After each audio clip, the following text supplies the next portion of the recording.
കൊടുക്കണ്ടേ? കർത്താവിന്. കർത്താവിന് ഒന്നാം സ്ഥാനം കൊടുക്കുന്നതിനെ കുറിച്ച് ഇന്നലെ പറഞ്ഞു വെച്ചു. അപ്പോൾ നീ തീരുമാനിക്കുന്ന കാര്യം നിനക്ക് സാധിച്ചു കിട്ടും. നിന്റെ പാതകൾ പ്രകാശിതമാകും. ഇനി ഇന്നത്തെ ദിവസം എന്റെയും നിങ്ങളുടെയും ജീവിതത്തിൽ സ്വർഗം ഇടപെടുന്ന നിമിഷങ്ങൾ. എപ്പോഴാണ് സ്വർഗം എന്നെയും നിങ്ങളെയും തേടി വരിക? എന്റെ ജീവിതത്തിൽ അത് അനുഭവമാകും. സ്വർഗം തേടുന്നില്ലെന്ന് അർത്ഥമില്ല, സ്വർഗം കാണുന്നില്ലെന്ന് അർത്ഥമില്ല. അതെനിക്ക് അനുഭവപ്പെടുന്നത് എപ്പോഴാണ് സ്വർഗം എന്റെ ജീവിതത്തിൽ ഇടപെടുന്നത്? നിങ്ങൾ പറ. സ്വർഗം പ്രവർത്തിക്കൂ? എപ്പം പ്രവർത്തിക്കും? ഉത്തരവില്ല. ഉണ്ടോ? അതോ കർത്താവ് ചുമ്മാ ഇരിക്കുവാണോ? അതോ കർത്താവ് അവിടെ അനങ്ങാതിരിക്കുന്നു, നമ്മളും അനങ്ങാതിരിക്കും? ചിലര് വീട്ടുകാർ ഒരു കൊച്ചിന്റെ അപ്പനൻ എങ്ങനെയാണ് നമ്മൾ വന്ന് പറഞ്ഞു, രാവിലെ എഴുന്നേക്കും, ഭക്ഷണം കഴിക്കും, കടലിൽ പോയി കിടക്കും. നല്ല ആരോഗ്യവനായ 35 വയസ്സുള്ള മനുഷ്യൻ ഉച്ചയ്ക്ക് എഴുന്നേക്കും, ഭക്ഷണം കഴിക്കും, പോയി കിടന്നിറങ്ങും. എന്റെ അപ്പന് പ്രവർത്തിക്കാനുള്ള കൃപ കിട്ടാൻ പ്രാർത്ഥിക്കണമെന്നാണ് ഞാൻ പഠിപ്പിക്കുന്നത്. എന്റെ കുട്ടി എന്നോട് എപ്പോഴും വന്ന് പറയുക. അങ്ങനത്തെ അവസ്ഥയാണ് കർത്താവ്? അല്ലല്ലോ. പിന്നെ എങ്ങനെയാ, എപ്പോഴാ ദൈവം പ്രവർത്തിക്കുന്നേ? നിങ്ങൾ പറ. നമുക്ക് കേൾക്കത്തില്ല. ദൈവത്തിന് ഒന്നാം സ്ഥാനം കൊടുക്കുമ്പോ കർത്താവ് പ്രവർത്തിക്കും. അങ്ങനെയാണെങ്കിൽ കർത്താവ് ഒന്നാം സ്ഥാനം കൊടുത്തിട്ടിരിക്കുവാണോ നമ്മൾ? ആണോ? ദൈവത്തിന്റെ ഒരു സ്വഭാവമുണ്ട്, അതാണ് പറയേണ്ടത്. എപ്പോഴാണ് ദൈവം പ്രവർത്തിക്കുക? അവസാന നിമിഷം പശ്ചാത്തപിക്കുമ്പോ. അപ്പൊ എപ്പോഴും പശ്ചാത്തപിച്ചുകൊണ്ടിരിക്കുവാണോ? അല്ല. പിന്നെ അതോ പ്രാർത്ഥിച്ചുകൊണ്ടിരിക്കുമ്പോഴാണോ? ആണോ?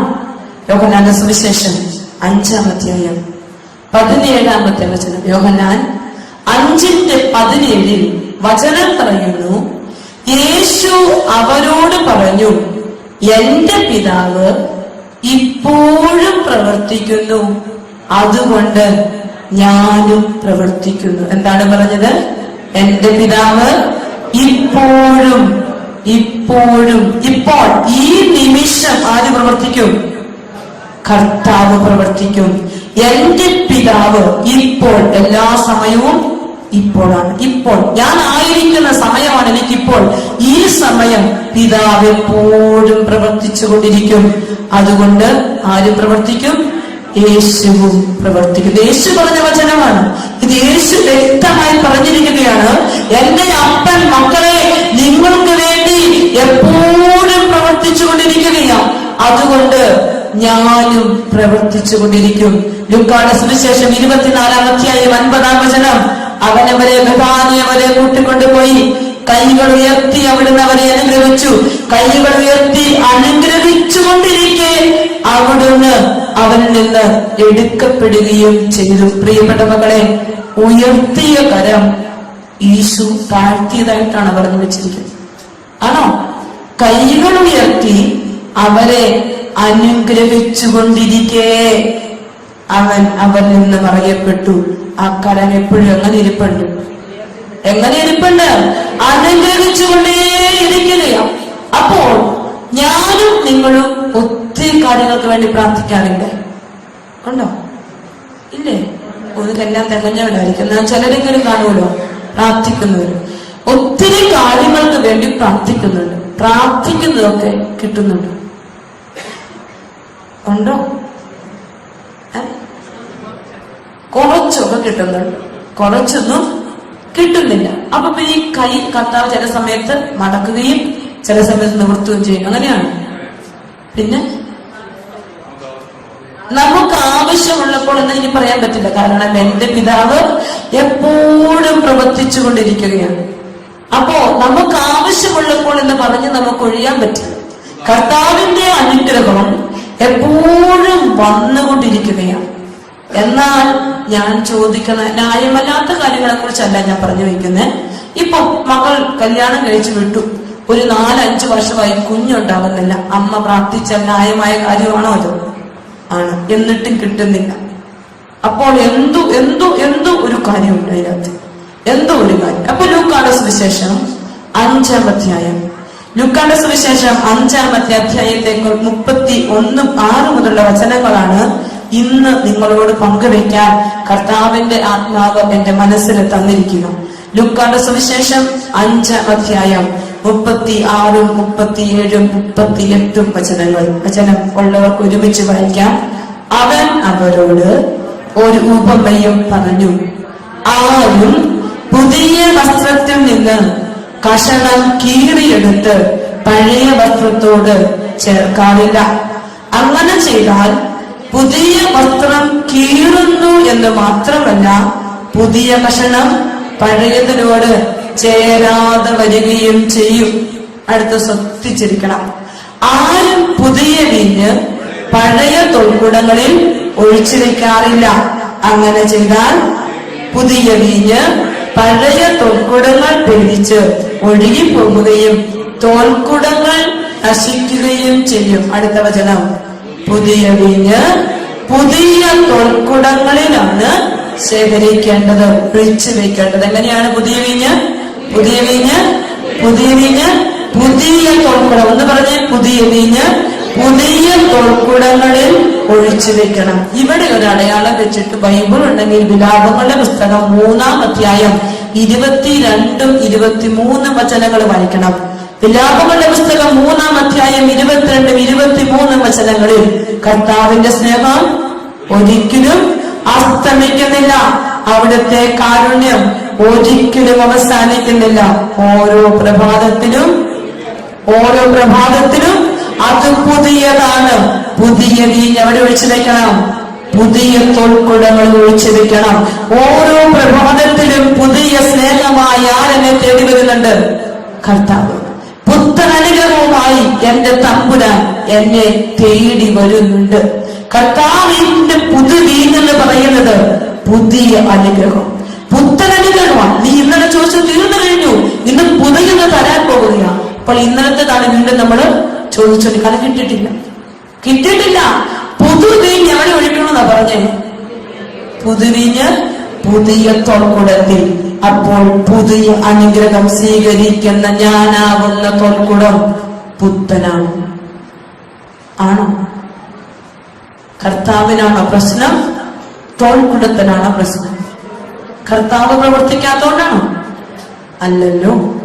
തോൽക്കുടം, പുതുവീഞ്ഞ് സ്വീകരിക്കുന്ന തോൽക്കുടത്തിന് എവിടെയോ പ്രശ്നം വന്നിട്ടുണ്ട്. ആ തോൽക്കുടം ചിലപ്പോ കീറിയിരിക്കും, ചിലപ്പോ പൊട്ടിയിരിക്കും, ചിലപ്പം ചളുകിയിരിക്കും. ചളുങ്ങിയതിനെ പൊട്ടിയതിനെ പുതിയതെന്ന് വിളിക്കുവോ? വിളിക്കാൻ പറ്റുമോ? കേടുള്ളതിനെ പുതിയതെന്ന് വിളിക്കുവോ? പുതിയത് പുത്തൻ തന്നെയാവണം. അങ്ങനെയെങ്കിലേ പുതുസ്നേഹം അതിലേക്ക് വരൂ. കർത്താവിന്റെ അനുഗ്രഹത്തിനും കരങ്ങൾക്കും മാറ്റം സംഭവിച്ചിട്ടില്ല. എന്നിട്ടും എന്റെ പുതിയ അനുഗ്രഹങ്ങൾ എന്നെ തേടി വരാത്തതെന്ന് ആരെങ്കിലും ചിന്തിക്കുന്നുണ്ടെങ്കിൽ ഈ സായം സന്ധ്യയിൽ പരിശുദ്ധാത്മാവ് എന്നോടും നിങ്ങളോടും പറയുകയാണ്, മക്കളെ, പുതുവീഞ്ഞ് ഒഴിച്ചു നിൽക്കുന്ന പുത്തൻ അനുഗ്രഹം സ്വീകരിക്കുന്ന എന്റെയും നിങ്ങളുടെയും ജീവിതമാകുന്ന തോൽക്കുടം പുത്തനാകേണ്ടിയിരിക്കുന്നു. അതിനാണ് സങ്കീർത്തനം 80 കർത്താവേ ഞങ്ങളെ പുനരുദ്ധരിക്കണമേ, അങ്ങയുടെ മുഖം പ്രകാശിക്കുകയും ഞങ്ങൾ രക്ഷ പ്രാപിക്കുകയും ചെയ്യട്ടെ. ഷേപ്പ് വേണോ? നിങ്ങൾക്ക് വേണോ? ഷേപ്പുള്ള തോൽക്കുടമാകണോ? എവിടെയെങ്കിലും ചളുകി ഇരിപ്പുണ്ടോ? ഇപ്പൊ ഉണ്ടോ? അതോ നിങ്ങൾ പുത്തൻ തോൽക്കുടം പോലെ അനുഗ്രഹം താരതാരിയായി കിട്ടിക്കൊണ്ടിരിക്കുവാണോ? അല്ലല്ലോ, ചളുകിയിരിക്കുവോ? അതിനൊന്ന് നേരത്തെ എടുക്കണ്ടേ? പൊട്ടിയിരിപ്പുണ്ട്, ഒന്ന് തുന്നിയെടുക്കണ്ടേ? ഒന്ന് ചേർത്ത് പിടിക്കണ്ടേ? അപ്പൊ ആരുടെ കയ്യിലേക്ക് കൊടുക്കണം? പുനരുദ്ധരിക്കപ്പെടുന്ന, നിന്നെ പുനരുദ്ധരിക്കാൻ പറ്റുന്ന തമ്പുരാന്റെ സന്നിധിയിലേക്ക് വെച്ചു കൊടുക്കണമെന്ന് പരിശുദ്ധാത്മാവ് പറയുകയാണ്. പ്രിയപ്പെട്ട മക്കളെ, ഈ വചനഭാഗത്ത് പുതുവീഞ്ഞ് പുതിയ തോൽക്കുടം, ഇതിന്റെ ചരിത്ര പശ്ചാത്തലം ഇവിടെ പങ്കുവയ്ക്കണമെന്ന് പരിശുദ്ധാത്മാവ് എന്റെ മനസ്സിൽ തരികയും പണ്ടൊക്കെ ധ്യാനത്തിന് വരുമ്പോൾ ഞാൻ ഏറ്റവും കൂടുതൽ പറയുന്ന ഒരു വചനഭാഗം വരും. പക്ഷെ അടുത്ത നാളിലെങ്ങും ഈ വചനഭാഗം പറഞ്ഞിട്ടില്ല. ഇന്ന് നേരം വെളുത്തപ്പോ കർത്താവ് പറഞ്ഞു, ഈ വചനഭാഗം തന്നെ ഈ ഇടവകയിൽ പറയണം. അതുകൊണ്ട് ഈ വചനഭാഗമാണ് എടുത്തത്. പഴയ നിയമത്തിൽ വീഞ്ഞ് എവിടെ ഒഴിച്ചു വെക്കും ഇപ്പൊ പറഞ്ഞത്? എവിടെ ഒഴിച്ചു വെക്കും? തോൽക്കുടങ്ങളിൽ. തോൽക്കുടം എന്തുകൊണ്ട് നിർമ്മിക്കും? തോൽക്കുടം എന്തുകൊണ്ട് നിർമ്മിക്കും? ഞാൻ ഓർത്തൊന്ന് സംശയിച്ചപ്പോ ഇനി എന്താണെന്ന് പറയാൻ പോകുന്ന പുതിയത് വല്ലതും വരാൻ പോകുന്നുണ്ടോ എന്ന് ഞാൻ ഓർത്തു. തോൽക്കുടം തോലുകൊണ്ടേ നിർമ്മിക്കൂ, തോലുകൊണ്ടേ നിർമ്മിക്കാൻ പറ്റൂ. അപ്പോൾ പഴയ നിയമത്തിൽ മുന്തിരി ഭാഗമായി വീഞ്ഞെടുത്ത് കഴിയുമ്പോ ഒഴിച്ചു വെക്കാൻ ബോട്ടിലില്ല, കന്നാസില്ല, കുപ്പികളില്ല. പകരം എന്ത് ചെയ്യും? മൃഗങ്ങളെ കൊന്ന് തോലെടുത്ത് തോൽക്കുടം നിർമ്മിച്ച് അതിലേക്ക് ഒഴിച്ചു വെക്കുക എന്ന ചരിത്രമാണ്. അത് നോക്കിയിട്ടാണ് കർത്താവ് എന്നെയും നിങ്ങളെയും പഠിപ്പിച്ചത്. പുതുവീഞ്ഞ് എവിടെ ഒഴിക്കണം? പുതിയ തോൽക്കുടത്തിൽ ഒഴിക്കണം. ഇനി അങ്ങനെയെങ്കിൽ മുന്തിരിയുടെ കാലഘട്ടം വന്നു. ഒത്തിരി മുന്തിരി പാകമായി തുടങ്ങി, ഈഞ്ഞുകൾ എടുക്കാൻ തുടങ്ങി, ഒഴിച്ചു വെക്കാൻ. അപ്പോൾ ഓടിപ്പോയി മൃഗങ്ങളെ കൊന്ന് തോൽക്കുടം നിർമ്മിക്കുക സാധ്യമാണോ? സാധ്യമാണോ? അങ്ങനെയെങ്കിൽ എത്രയോ മൃഗങ്ങളെ ആവശ്യമാണ്. സാധ്യമല്ല. എന്നാൽ ഒരു കണ്ടീഷൻ പറഞ്ഞു, പുതുവീഞ്ഞ് എവിടെ ഒഴിക്കണം? പുതിയ തോൽക്കുടത്തിൽ. കർഷകൻ എന്ത് ചെയ്യുന്നറിയോ? തോൽക്കുടത്തിനൊരു പ്രത്യേകതയുണ്ട്. കുടം കണ്ടിട്ടുണ്ടോ? നിങ്ങൾ കണ്ടിട്ടുണ്ടോ? ഇല്ല, പിള്ളേര് കണ്ടിട്ടില്ല, അമ്മച്ചിമാര് കണ്ടിട്ട് കാണുമല്ലോ. തോൽക്കുടം കണ്ടിട്ടില്ല, കുടം കണ്ടിട്ടുണ്ടല്ലോ. കുടം എങ്ങനെ ഇരിക്കുന്നറിയാം. പക്ഷെ ഷെയ്പ്പത്ത് ഒരു കുടം നിങ്ങളുടെ മനസ്സിൽ വെക്കാം. ആ കുടത്തിന് ഇത് തോൽക്കുടമായിട്ടൊക്കെ ചിന്തിക്കുക. മൺകുടവും അലുമിനിയത്തിന്റെയും പ്ലാസ്റ്റിക്കിന്റെയും കുടമല്ല, തോൽക്കുടം. ആ കുടത്തിന് നല്ല ഷേപ്പുണ്ട്. പക്ഷെ തോൽക്കുടത്തിന്റെ പ്രത്യേകത, വീഞ്ഞൊഴിച്ചു വെച്ചാൽ അതിന് ഷേപ്പുണ്ട്. വീഞ്ഞ് തീരും തോറും ഈ തോൽക്കുടം, വീഞ്ഞാണ് ഒരു ഷേപ്പ് കൊടുക്കുന്നത്, തീരും തോറും തോൽക്കുടം ചുക്കി ചുളിഞ്ഞ് ഷേപ്പില്ലാതെ ഉപയോഗശൂന്യമായി പോകുമെന്നത് പരമമായ ചരിത്ര സത്യം. അപ്പൊ കർഷകന് മുന്തിരി ഭാഗമായി വീഞ്ഞ് എടുത്തുകൊണ്ടിരിക്കുന്ന ഈ സമയത്ത് ഒഴിച്ചു വയ്ക്കാൻ തോൽക്കുടം വേണം. അത്രയും കൊല്ലാൻ മൃഗങ്ങളില്ല. കർഷകൻ എന്ത് ചെയ്യുന്നറിയോ? ഈ നഷ്ടപ്പെട്ട, പഴകിപ്പോയ, ഷേപ്പ് നഷ്ടപ്പെട്ടു പോയ തോൽക്കുടത്തിനെ ഇങ്ങോട്ടെടുക്കും. എടുത്തിട്ട് അദ്ദേഹം അതിനെ പുതിയതാക്കാൻ പോവുകയാണ്. പുതിയതാക്കുമ്പോ 3 പ്രവൃത്തികൾ കർഷകൻ ചെയ്യും. ഒന്നാമത്തെ പ്രവൃത്തി, ചതഞ്ഞും ചളിഞ്ഞും ഒക്കെ ഇരിക്കുന്ന തോൽക്കുടത്തെ എടുത്തുകൊണ്ടുപോയി വെള്ളത്തിലേക്ക് നിക്ഷേപിക്കും. എങ്ങോട്ട് നിക്ഷേപിക്കും? വെള്ളത്തിൽ. വെള്ളത്തിൽ കിടക്കുമ്പോ തോൽക്കുടത്തിന് എന്ത് സംഭവിക്കും? അത് നല്ല കുതിരും, നമുക്ക് പിടിക്കാൻ പറ്റും, കുതിരും. അപ്പൊ കർഷകൻ എന്ത് ചെയ്യും? അതിനെ വെള്ളത്തിൽ വെച്ച് വലിച്ച് നീട്ടി ഷേപ്പുള്ള തോൽക്കുടമാക്കി ആര് മാറ്റും? കർഷകൻ മാറ്റും. അപ്പൊ ഷേപ്പുള്ള തോൽക്കുടം, വെള്ളത്തിൽ വെച്ച് ഷേപ്പ് കിട്ടുന്ന തോൽക്കുടം അദ്ദേഹത്തിന് കൊണ്ടുപോയി വീഞ്ഞൊഴിച്ച് വെക്കാൻ പറ്റും. കാരണം എന്താ? പറ. അതിന്റെ അകത്ത് എന്തുണ്ടാകും? വെള്ളം ഉണ്ടാകും. വെള്ളം വീഞ്ഞ് ഒരുമിച്ച് ചേർന്ന കാലങ്ങൾ ഇരിക്കുവോ? ഇല്ല. അതുകൊണ്ട് വെള്ളം ഉള്ളത് കൊണ്ടും തണുപ്പ്, മോയിസ്ചറുണ്ട്. അപ്പൊ നന്നായിട്ടത് മാറണം. മാറിയില്ലെങ്കിൽ ഈ ഷേപ്പ് കിട്ടിയ തോൽക്കുടത്തിന്റെ പുതുവീഞ്ഞ് ഒഴിക്കാനുള്ള യോഗ്യതയില്ല. അപ്പോൾ കർഷകൻ എന്ത് ചെയ്യും? രണ്ടാമത്തെ പ്രവൃത്തി ചെയ്യും. ഈ തോൽക്കുട എടുത്തുകൊണ്ടുപോയി സൂര്യപ്രകാശത്തിന്റെ കീഴിലേക്ക് വെക്കും. വെയിലിന്റെ അടിയിലേക്ക് അങ്ങ് വെക്കും. വെയിലിട്ട് കഴിയുമ്പോൾ എന്ത് സംഭവിക്കും? വെള്ളമെല്ലാം മാറും, സൂപ്പറായിട്ട് ഉണങ്ങി. രണ്ടാമത്തെ പ്രവൃത്തി എന്താണ്? സൂര്യപ്രകാശത്തിന്റെ കീഴിലേക്ക് വെക്കും. ഒന്നാമത്തെ പ്രവൃത്തി വെള്ളത്തിലിടും. വെള്ളത്തിലിടുമ്പോ എന്ത് സംഭവിക്കും? കുതിരും. അപ്പൊ എന്ത് സംഭവിക്കും? ഷേപ്പ് കിട്ടും. പിന്നെ എന്ത് ചെയ്യും? എടുത്തുകൊണ്ടുപോയി സൂര്യപ്രകാശത്തിന്റെ കീഴിലേക്ക് വെക്കും. തണുപ്പ് മാറും. അടിപൊളി, സൂപ്പർ തോൽക്കുടം. പക്ഷേ ഈ കർഷകൻ വെയിലത്തിരിക്കുന്ന തോൽക്കുടത്തെ വന്നെടുത്ത് നോക്കുമ്പോ അതിന് തൊടുമ്പോ ഒരു രസമില്ല. പാറപ്പുറത്ത് തൊടുന്ന പോലെ ഭയങ്കര കട്ടി. അപ്പൊ ഒരു രസമില്ല. നിങ്ങൾക്ക് ഇരുമ്പിന്റെ ചെരുപ്പിടാനാണോ ഇഷ്ടം, അതോ സ്പോഞ്ചിന്റെ ചെരുപ്പിടാനാണോ ഇഷ്ടം? സ്പോഞ്ചിന്റെ ചെരുപ്പ്, അതൊരു മയം, നല്ല രസമുണ്ട്. അപ്പൊ ഈ കർഷകൻ ഇതിനെ ഇഷ്ടപ്പെടുന്നില്ല. ഒരു രസമില്ല. പിടിച്ച് അങ്ങോട്ടും ഇങ്ങോട്ടും വെക്കാൻ ഒരു രസമില്ല. ഇപ്പൊ കർഷകൻ മൂന്നാമത്തെ പ്രവൃത്തി ചെയ്യും. കാര്യം പറഞ്ഞ ഷേപ്പും കിട്ടി, എല്ലാം ഉണ്ട്, മിടുക്കനായിട്ട് ഇരിക്കുക. പക്ഷെ ഇതിനെ അങ്ങോട്ടും ഇങ്ങോട്ടും കൊണ്ട് വെക്കാൻ പറ്റുന്നില്ല, ഉപയോഗിക്കാൻ പറ്റുന്നില്ല. അപ്പൊ കർഷകൻ മൂന്നാമത്തെ പ്രവൃത്തി ഒലിവെണ്ണ പുരട്ടും. ഒലിവെണ്ണ പുരട്ടും. കരയുന്ന കഥകിനും കരയുന്ന മെഷീനും ചേച്ചിമാരെന്ത് ചെയ്യും? എണ്ണയിടും. അപ്പോഴേ അതൊരു രസമുള്ളൂ. അപ്പോ അതുപോലെ ഇതിന് ഒലിവെണ്ണ പരട്ടി കൊടുക്കും. ഒലിവെണ്ണ പരട്ടി കൊടുത്തു കഴിയുമ്പോ അതിന് നല്ല മയം കിട്ടും. അതിലേക്ക് ആരെ ഒഴിച്ചു വെക്കും? ആരെ ഒഴിച്ചു വെക്കും? പുതുവീഞ്ഞ് കേടാകുവോ? കുടം പൊട്ടുവോ? നഷ്ടപ്പെട്ടു പോവോ വീഞ്ഞ്? ഇല്ല. അപ്പോൾ തോൾക്കുടത്തിന് ഷേപ്പ് കിട്ടിയ കാര്യം ഞാൻ നിങ്ങളോട് പറഞ്ഞു. തോൾക്കുടത്തിന് ഷേപ്പ് കിട്ടിയ കാര്യം പറഞ്ഞു. നിങ്ങൾക്ക് ഷേപ്പ് വേണം.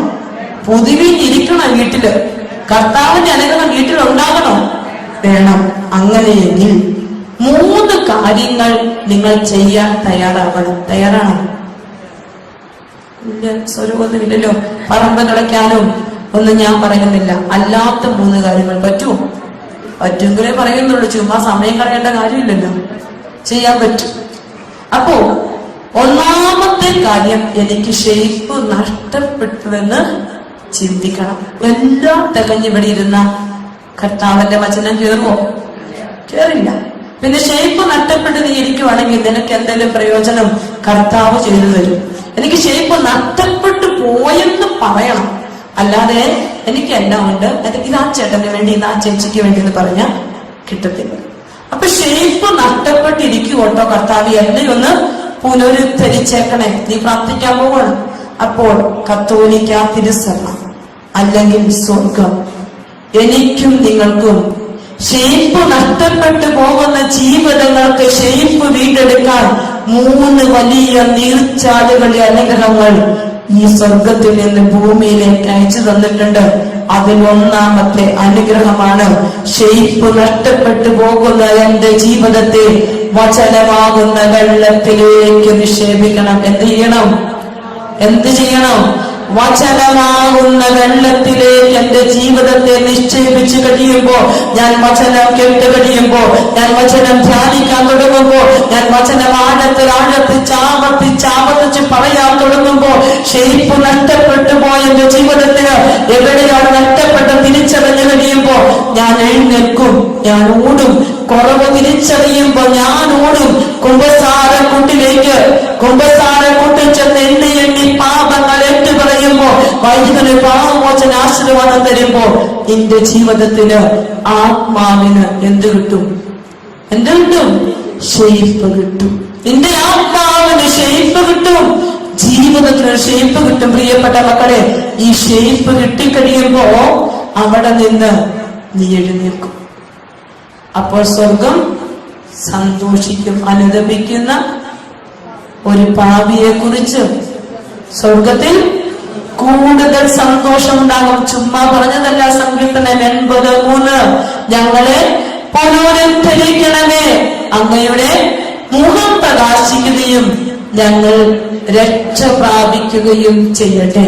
കരങ്ങൾ കൊണ്ട് ഉയർത്തിപ്പിടിച്ച് എവിടെയെങ്കിലും ഒക്കെ ഷേപ്പ് നഷ്ടപ്പെട്ടിട്ടുണ്ടെങ്കിൽ തിരിച്ചറിയാൻ ഒരു കൃപയാണ് ഇന്ന് ചോദിക്കാൻ പോകുന്നത്.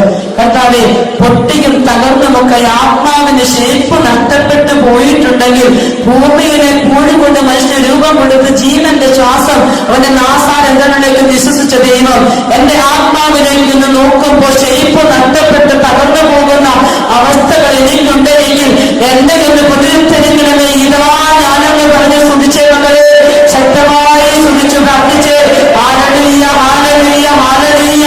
മനം തുറന്ന്, ഹൃദയം തുറന്ന് എല്ലാ ജീവിതങ്ങളും പ്രാർത്ഥിച്ച് വചനം ഹൃദയത്തിലേക്ക് ആഴപ്പെട്ട് ഇറങ്ങട്ടെ. വചനം ജീവിതത്തിൽ രൂപം തരട്ടെ, മാറ്റങ്ങൾ ഉണ്ടാവട്ടെ, പുനരുദ്ധാരണം നടക്കട്ടെ, മാനസാന്തരം ഉണ്ടാവട്ടെ. സ്നാപക യോഗം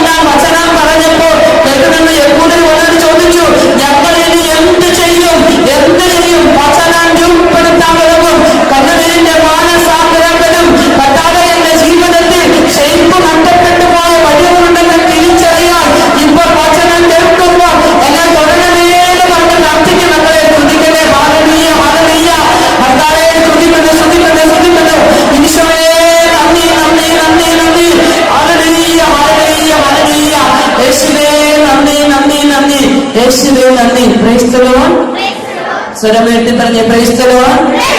ഹല്ലേലൂയ. പറഞ്ഞേ ദൈവമേ ഞങ്ങളെ ഭയപ്പെടിക്കണമേ, അങ്ങയുടെ മുഖം പ്രകാശിക്കുകയും ഞങ്ങൾ രക്ഷ പ്രാപിക്കുകയും ചെയ്യട്ടെ. Praise the Lord. അപ്പോ ഷേപ്പ് വീണ്ടെടുക്കാൻ നിങ്ങൾ തയ്യാറാണോ? തയ്യാറാണെങ്കിൽ ഒന്നാമത്തെ കാര്യം എന്ത് ചെയ്യണം? എന്ത് ചെയ്യണം? വചനം വചനം അത്രേ ഉള്ളൂ. വചനം വചനം വായിക്കണം. വചനം വായിക്കണം. വചനം വായിച്ചാൽ ആ കുടുംബം തകർന്നു പോകുമോ? തകർന്നു പോകുമോ? ഇന്ന് രാവിലെ പ്രഭാതത്തില് രാവിലെ 7:30 ഒരു വീട്ടിൽ പ്രാർത്ഥിക്കാൻ ചെല്ലുകയാണ്. നന്നായിട്ട് പ്രാർത്ഥിക്കുന്ന ചേച്ചിയും ചേട്ടനും UK ആയിരുന്നു. അതിനുശേഷം വലിയൊരു ബിസിനസ് തകർച്ച വന്നു. അപ്പൊ അവരവിടുന്ന് ലക്ഷങ്ങളുടെ കടബാധ്യതയൊക്കെ നാട്ടിലേക്ക് വന്നു. ഒരു കൊച്ചു പേര ചേച്ചി ശുശ്രൂഷയിലായിരിക്കുന്ന ഒരു ചേച്ചി നന്നായിട്ട് മണലെ മുട്ടുകുത്തി ചേച്ചി പ്രാർത്ഥിച്ചുകൊണ്ടിരിക്കും. ചേട്ടൻ അതുപോലെ സപ്പോർട്ട് ചെയ്യുന്ന ചേട്ടൻ. ഒരു കൊച്ചു മോള് 7ാം ക്ലാസ്സിൽ പഠിക്കുന്നു. സ്കൂൾ ക്ലാസ്സിൽ 1ാം സ്ഥാനം. അവളും പോയി ക്രിസ്ത്യൻ അന്നെടുത്തു. അതാണ് ആ കുടുംബം. സങ്കടങ്ങളും വേദനകളും ഒക്കെ ഏറെയുണ്ട് അവർക്ക്. എന്നാൽ ഈ വീട്ടിൽ രാവിലെ പ്രാർത്ഥിക്കാൻ ഞാൻ ചെന്നു. പ്രിയപ്പെട്ടവരെ, ജീവിതത്തിൽ ഇന്ന് വരെ ഞാൻ ഇങ്ങനൊരു ദർശനം കണ്ടിട്ടില്ല. ഞാൻ പ്രാർത്ഥിക്കുമ്പോ കർത്താവിന്റെ കരം ഇവിടം തൊട്ട് ഇവിടം വരെ നീളമുള്ള കരം ഒരു കഴുക്കോലായി ആ വീടിന്റെ കഴുക്കോലിന്റെ സ്ഥാനത്തിരിക്കുന്നു. കഴുക്കോല് കേട്ടിട്ടുണ്ടോ? ഉണ്ടല്ലോ അല്ലെ? പിള്ളേർ കേട്ടില്ല, വലിയൊരു കേട്ടിട്ടില്ലേ? കഴുക്കോല് കൊണ്ട് എന്താ ചേട്ടന്മാരെ പ്രയോജനം? പറ. അതാരെ താങ്ങി നിർത്തും? മേൽക്കൂരയെ താങ്ങി നിർത്തും. ശരിയാണോ? കഴുക്കോല് ബലമുള്ളതല്ലെങ്കിലോ അത് താഴോട്ട് പോരും. അപ്പൊ യേശു എന്നോട് പറയും, ഇവർ വലിയ സഹനമുള്ള മനുഷ്യരാണ്, പക്ഷെ തകരുന്നില്ല. അപ്പൊ ഞാൻ പ്രാർത്ഥിക്കുമ്പോ കാണുവാണ് ആരുടെ കരമാണ്? ക്രിസ്തുവിന്റെ കരം ആ കുടുംബത്തിൽ കഴുക്കോല് പോലെ ഉറപ്പുള്ളതായി നിൽക്കുകയാ. തകർക്കാൻ ശ്രമിച്ചാൽ തകരുവോ? ആടിയുലയുവോ? കാരണം ആ വീട്ടിലെ ചേട്ടൻ ഗൾഫിൽ ജോലി ചെയ്യാനായിട്ട് പോയി കടം തീർക്കാൻ. അദ്ദേഹത്തിന് രാത്രിയും പകലുമൊക്കെ ഷിഫ്റ്റ് ഡ്യൂട്ടി മാറി മാറിയുണ്ട്. 6 മാസം കൊണ്ട് 7 തവണ സമ്പൂർണ്ണ ബൈബിൾ മുഴുവൻ വായിച്ചു തീർത്ത ഒരു കുടുംബനാഥന്റെ വീട്ടിലാ രാവിലെ ഞാൻ ചെന്നത്. രാവിലെ ഞാൻ ചെല്ലുമ്പോ എന്റെ കൂടെ ആ ചേച്ചിയെ പറഞ്ഞയക്കാൻ വേണ്ടി ഞാൻ ചെല്ലുമ്പോ ഈ ചേട്ടനും ചേച്ചിയും മുമ്പിൽ ഇരുന്നിട്ട് ചേട്ടൻ ചേച്ചിയോട് വചനം പറഞ്ഞു കൊടുക്കുകയാ. ഇന്ന് നീ പോയി ഇത് പറഞ്ഞോ, ഇന്ന ആളുകളൊക്കെ നിന്റെ അടുക്കൽ വരും. സമ്പൂർണ്ണ ബൈബിൾ കാണാപ്പാഠം 7 തവണ വായിച്ചു. എത്ര ദിവസം കൊണ്ട്? 6 മാസം കൊണ്ട്. എത്ര വർഷമായി ഒരു തവണയെങ്കിലും വായിച്ചു തീർത്തിട്ട്? പറ പറ. ആ കുടുംബത്തിൽ തകർച്ചയുണ്ടെങ്കിലും അവര് വീഴുന്നില്ല. ഇന്നലെ അവര് പറഞ്ഞ് പ്രാർത്ഥിക്കുകയാണ്. പല സ്ഥലത്ത് ജോലി അന്വേഷിക്കുന്നുണ്ട് ചേട്ടന്. അപ്പൊ ഇന്നലെ വൈകുന്നേരം എന്നെ ചേട്ടനാണ് പാലാ വരെ കൊണ്ടുവന്ന് വിട്ടത്. ചേട്ടൻ ഇങ്ങനെ പറഞ്ഞു, സിസ്റ്ററെ ഒന്ന് പ്രാർത്ഥിച്ചോളൂ. ചേട്ടൻ എന്നെ കൊണ്ടുവന്ന് 4 മണിക്ക് ഇറക്കിയെങ്കിൽ 5 മണിക്ക് മാട്ടായിൽ നിന്ന് ചേട്ടനൊരു കോളാണ്. ചേട്ടന്റെ ജോലി ഓഫറുമായി ഒരു കോള്. ചേട്ടൻ ഒരു കാര്യമില്ല, എന്നെ വചനം പറയാൻ പോയി എന്നെ കൊണ്ടുവന്ന് പാലാ വരെ വിടേണ്ട യാതൊരു കാര്യമില്ല. ചേച്ചി എന്നെ കൊല്ലപ്പള്ളി വരെ കൊണ്ടുവിട്ടിട്ട് ചേട്ടനെ കൈമാറി പെട്ടെന്ന് എത്തിക്കണം സിസ്റ്ററിനെ. കാരണം എന്തിനാ? ഇങ്ങോട്ട് വരണം. വചനത്തിന് അവര് കൊടുക്കുന്നൊരു വിലയുണ്ടല്ലോ പ്രിയപ്പെട്ടവരെ. ഒരു മനുഷ്യൻ വചനത്തിന് വില കൊടുക്കുമ്പോ എവിടെയെങ്കിലും ഷെയ്പ്പില്ലാതിരിപ്പുണ്ടെങ്കിൽ ആ വചനം നിന്റെ ജീവിതത്തിന് ഷെയ്പ്പ് തരാൻ തുടങ്ങും. എടുക്കണം വചനം കയ്യിൽ. എടുത്താലേ അത് ഷെയ്പ്പുള്ളതായി നിന്റെ ജീവിതത്തിൽ അവതരിക്കൂ. അല്ലെങ്കിൽ ഇപ്പോഴും പൊട്ടിയും കീറിയും ഒക്കെ ഇരിക്കാൻ തുടങ്ങും. ആ വീടിന്റെ അവസ്ഥ ഞാൻ കണ്ടതാ പ്രിയപ്പെട്ടവരെ. പക്ഷേ സ്വർഗം ഒരിക്കലും അവരെ കൈവിട്. ചേച്ചി ഇന്നലെ പറയാ, എന്റെ സിസ്റ്ററെ വൈകുന്നേരം ഞാൻ ഒന്നിച്ചിരി ഉഴുന്നെടുത്ത് വെള്ളത്തിലിടണം, അരി വെള്ളത്തിലിടണം, രാവിലെ ദോശ ഉണ്ടാക്കണം. പക്ഷെ ഞാൻ ശുശ്രൂഷ ക്ഷീണം കാരണം ഞാൻ കിടന്നുറങ്ങിപ്പോയി. ഞാൻ പെട്ടെന്ന് 4 മണിക്ക് എഴുന്നേൽക്കും ഉഴുന്നിട്ടില്ലല്ലോ എന്ന് ഞാൻ ചിന്തിച്ചു. അപ്പൊ ഞാൻ ഒരു കർത്താവ് എന്നാ പുട്ടുപിടിക്കാത്ത അപ്പം പഴവില്ല, മേടിക്കാൻ കാശില്ല. പണമില്ല. ചേച്ചി എന്റെ ഈ മുമ്പിൽ ഇന്നലെ ഷെയർ ചെയ്ത കാര്യമല്ല നിങ്ങൾ പറയുന്നത്. മേടിക്കാൻ കാശില്ല. ചേച്ചി ഈശോയോട് പറഞ്ഞു, ഈശോയെ കാശില്ല, രാവിലെ അപ്പനും അമ്മായിയമ്മയുണ്ട്, അമ്മായിമ്മ ഇരിപ്പാണ്, കിടക്കൊന്നുമില്ല, അമ്മായിമ്മയ്ക്ക് കൊടുക്കണം, കൊച്ചിനെ പള്ളിക്കൂടത്തിൽ വിടണം, പുട്ട് തന്നെ അമ്മായിയമ്മ കഴിക്കില്ല, കൊച്ചു കഴിക്കില്ല, കുടുംബജീവിതത്തിന്റെ വേദന. ചേച്ചി എന്ത് ചെയ്യുന്നറിയോ? ഈശോയോട് പ്രാർത്ഥിച്ച് ശാന്തമായിട്ടിരിക്കുമ്പോ ചേച്ചിയുടെ ഏറ്റവും പ്രിയപ്പെട്ട കൂട്ടുകാരി ജിൻസി എന്ന് പറയുന്ന ചേച്ചി അതിരാവിലെ 7:15 വന്ന് മണിയടിച്ചേക്കുക. ജിൻസി, നീ പോയില്ലേ? ഞാൻ നിന്റെ അടുത്തൊന്ന് വന്നതാ. വന്നപ്പോ കൊണ്ടുവരാൻ ഒന്നുമില്ലായിരുന്നു. ഒരുപാട് പഴം മാത്രമേ അവിടെ ഇരിപ്പുണ്ടെന്ന്, അത് മാത്രമേ തരാനുള്ളൂ. എന്തേലും പറയണോ? സ്വർണം കിട്ടുന്നതിനേക്കാൾ ചേച്ചി അതിനെ വിലമതിച്ചു. കാരണം എന്താ?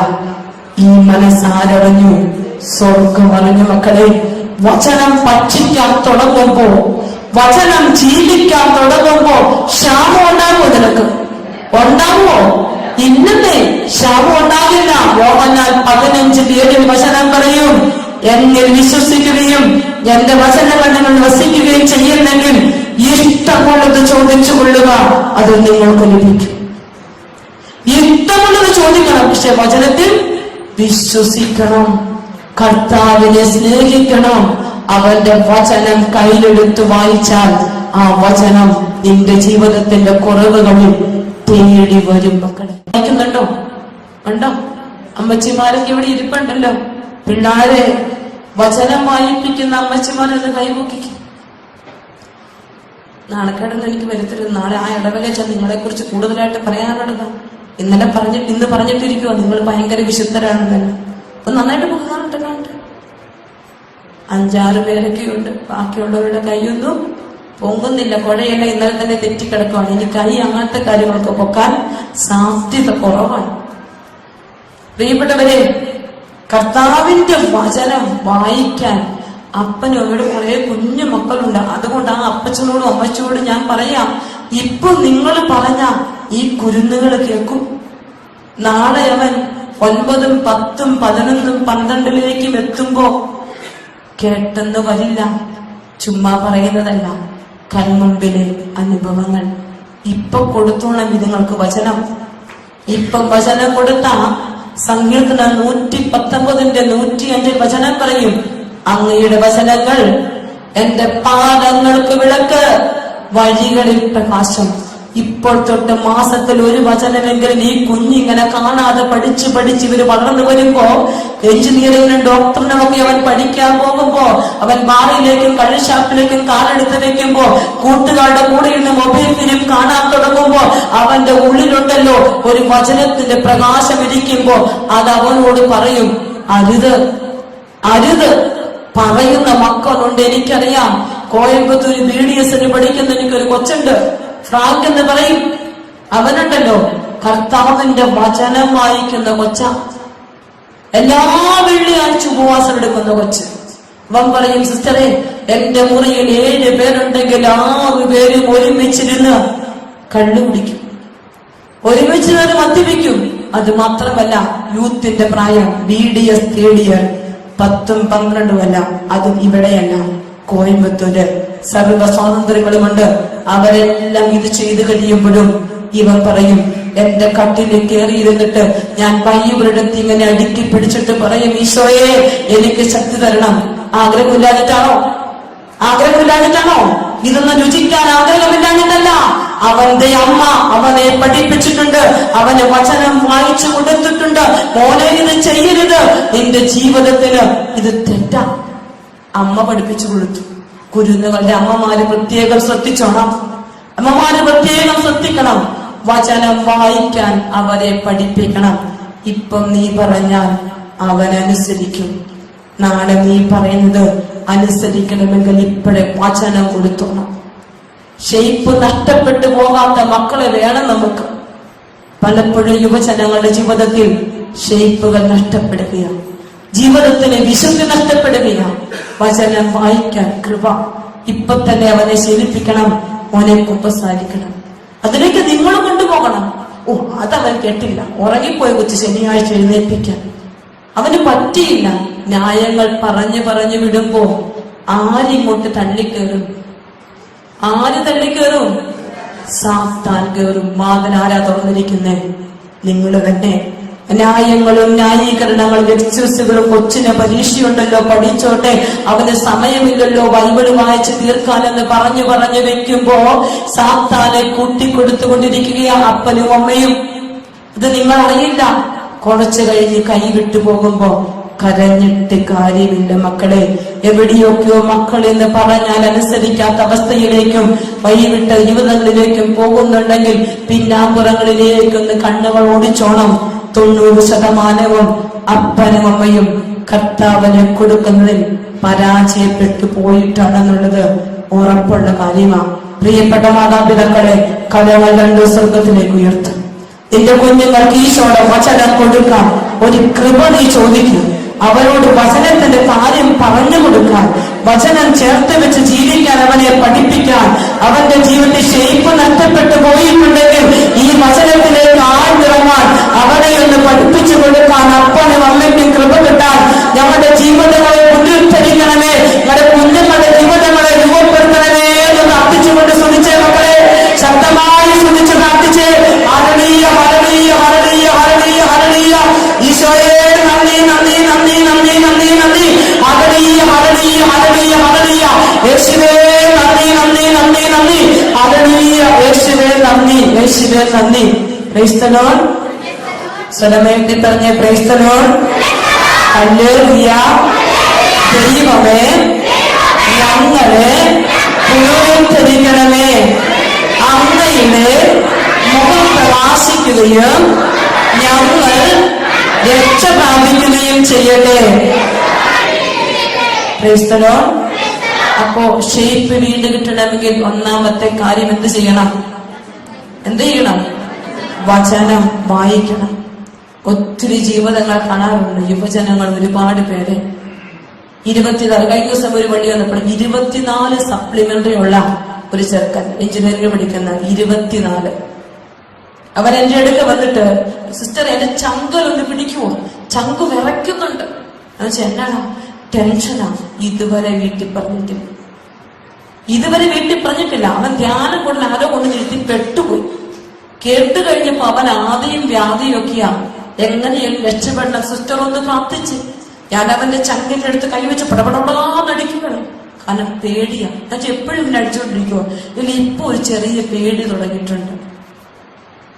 എഞ്ചിനീയറിംഗ് തീരാൻ പോവാണ്.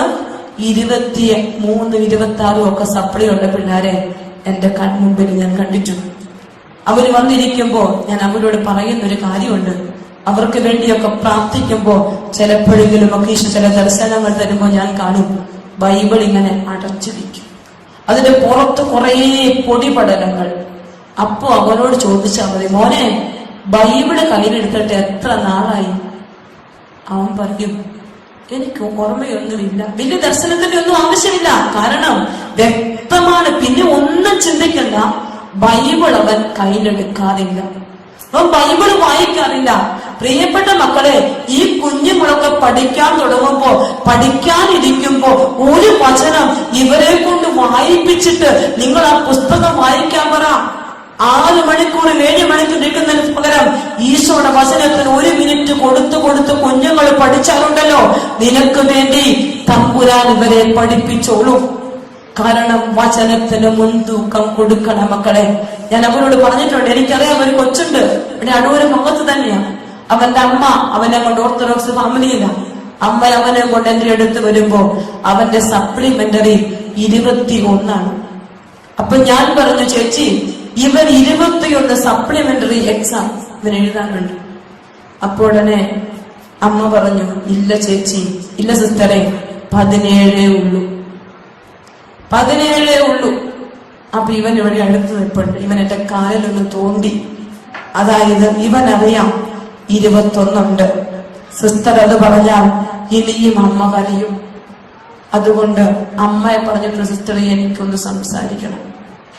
അപ്പൊ ഞാൻ പറഞ്ഞു, ചേച്ചി ഇവനെ കൊണ്ട് പൊക്കൂ, പ്രാർത്ഥിച്ചോളാം, ബൈബിള് വായിപ്പിച്ചിട്ട് പഠിക്കാനിരിക്കാൻ അവനോട് പറ. ഒരു നുണയല്ല കേട്ടോ. ബൈബിള് വായിച്ചിട്ട് പഠിക്കാനിരിക്കാൻ ഞാൻ അവരോട് പറഞ്ഞു. ചേച്ചിയാണ് ഇവര് വായിച്ചു കൊടുക്കുകയൊക്കെ ചെയ്യുന്നത്. ഒരമ്മയുടെ ഗതികളൊന്നും ചില്ലറയല്ല. അങ്ങനത്തെ അമ്മമാരെ ഞാൻ കാണാറുണ്ട്. ബികോമിനും വലിയ എഞ്ചിനീയറിംഗ് പഠിക്കുന്ന ചെറുക്കന്മാരൊന്നും പഠിക്കില്ല. അവനിങ്ങനെ ചൂരിക്കും ചവച്ച് കട്ടിലേക്ക് കിടക്കും. അമ്മയിരുന്ന് വായനയോട് വായന ഇവനെ രക്ഷപ്പെടുത്തിയെടുക്കണ്ടേ. അപ്പൊ ഇവൻ പറഞ്ഞ അമ്മേ അടുത്ത് ഞാൻ കണ്ടിട്ടുണ്ട്. ഇങ്ങനെയാണ് ചില അമ്മമാര് അതിന് പറ്റിയത്. അപ്പൊ ഞങ്ങൾ ചേച്ചി വായിച്ചു കൊടുക്കും. ചേച്ചി ആദ്യം വചനം ഒന്ന് വായിച്ചു കൊടുക്കും, എന്നിട്ട് ഇവനോട് പറയാൻ പഠിക്കാൻ. പഠിച്ചപ്പോ ഞാൻ പറഞ്ഞു, മോനെ ആദ്യം 11 കിട്ടും, അത് കഴിഞ്ഞിട്ടേ നിനക്ക് അടുത്തത് കിട്ടൂ. പ്രിയപ്പെട്ടവരെ, അതുപോലെ ഒന്നൊന്നായി എഴുതിയെടുത്ത് ഇന്ന് എന്റെ ആ കൊച്ച് അവനൊരു ജോലിയിൽ പ്രവേശിച്ചിരിക്കുക. ഈ ചേച്ചിനെ ഒരിക്കലും വിളിക്കില്ല, എനിക്ക് മെസ്സേജ് അയക്കും. ഇവനും വിളിക്കില്ല, ഇവൻ മെസ്സേജ് അയക്കും. എല്ലാം കർത്താവ് കൊടുത്തു. എന്ത് ചെയ്തപ്പോഴാ വചനത്തിന് മുൻതൂക്കം കൊടുക്കാതെ എത്ര വലിയ വിജ്ഞാന കോശം നിങ്ങൾ വായിച്ചുകൊണ്ടിരുന്നാലും എങ്ങും എത്തില്ല മക്കളെ. എന്റെ 9, 10, 20, 30 ഇന്റർവ്യൂ അറ്റൻഡ് ജോലി കിട്ടാത്ത ജീവിതങ്ങൾ എന്തേ? എവിടെയാ പ്രശ്നം? ജോലി കിട്ടില്ല. കാരണം 10ലും +2 കുഞ്ഞുങ്ങളെ പഠിക്കും.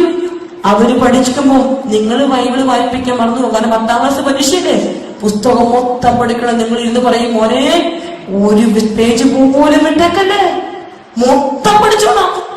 നിനക്ക് ഫുൾ A+ കിട്ടിയ ഈ അമ്മയ്ക്ക് ഭയങ്കര സന്തോഷം. കൊച്ചിരുന്ന് പഠിച്ച് പഠിച്ച് പഠിച്ച് അവൻ ജയിച്ചു.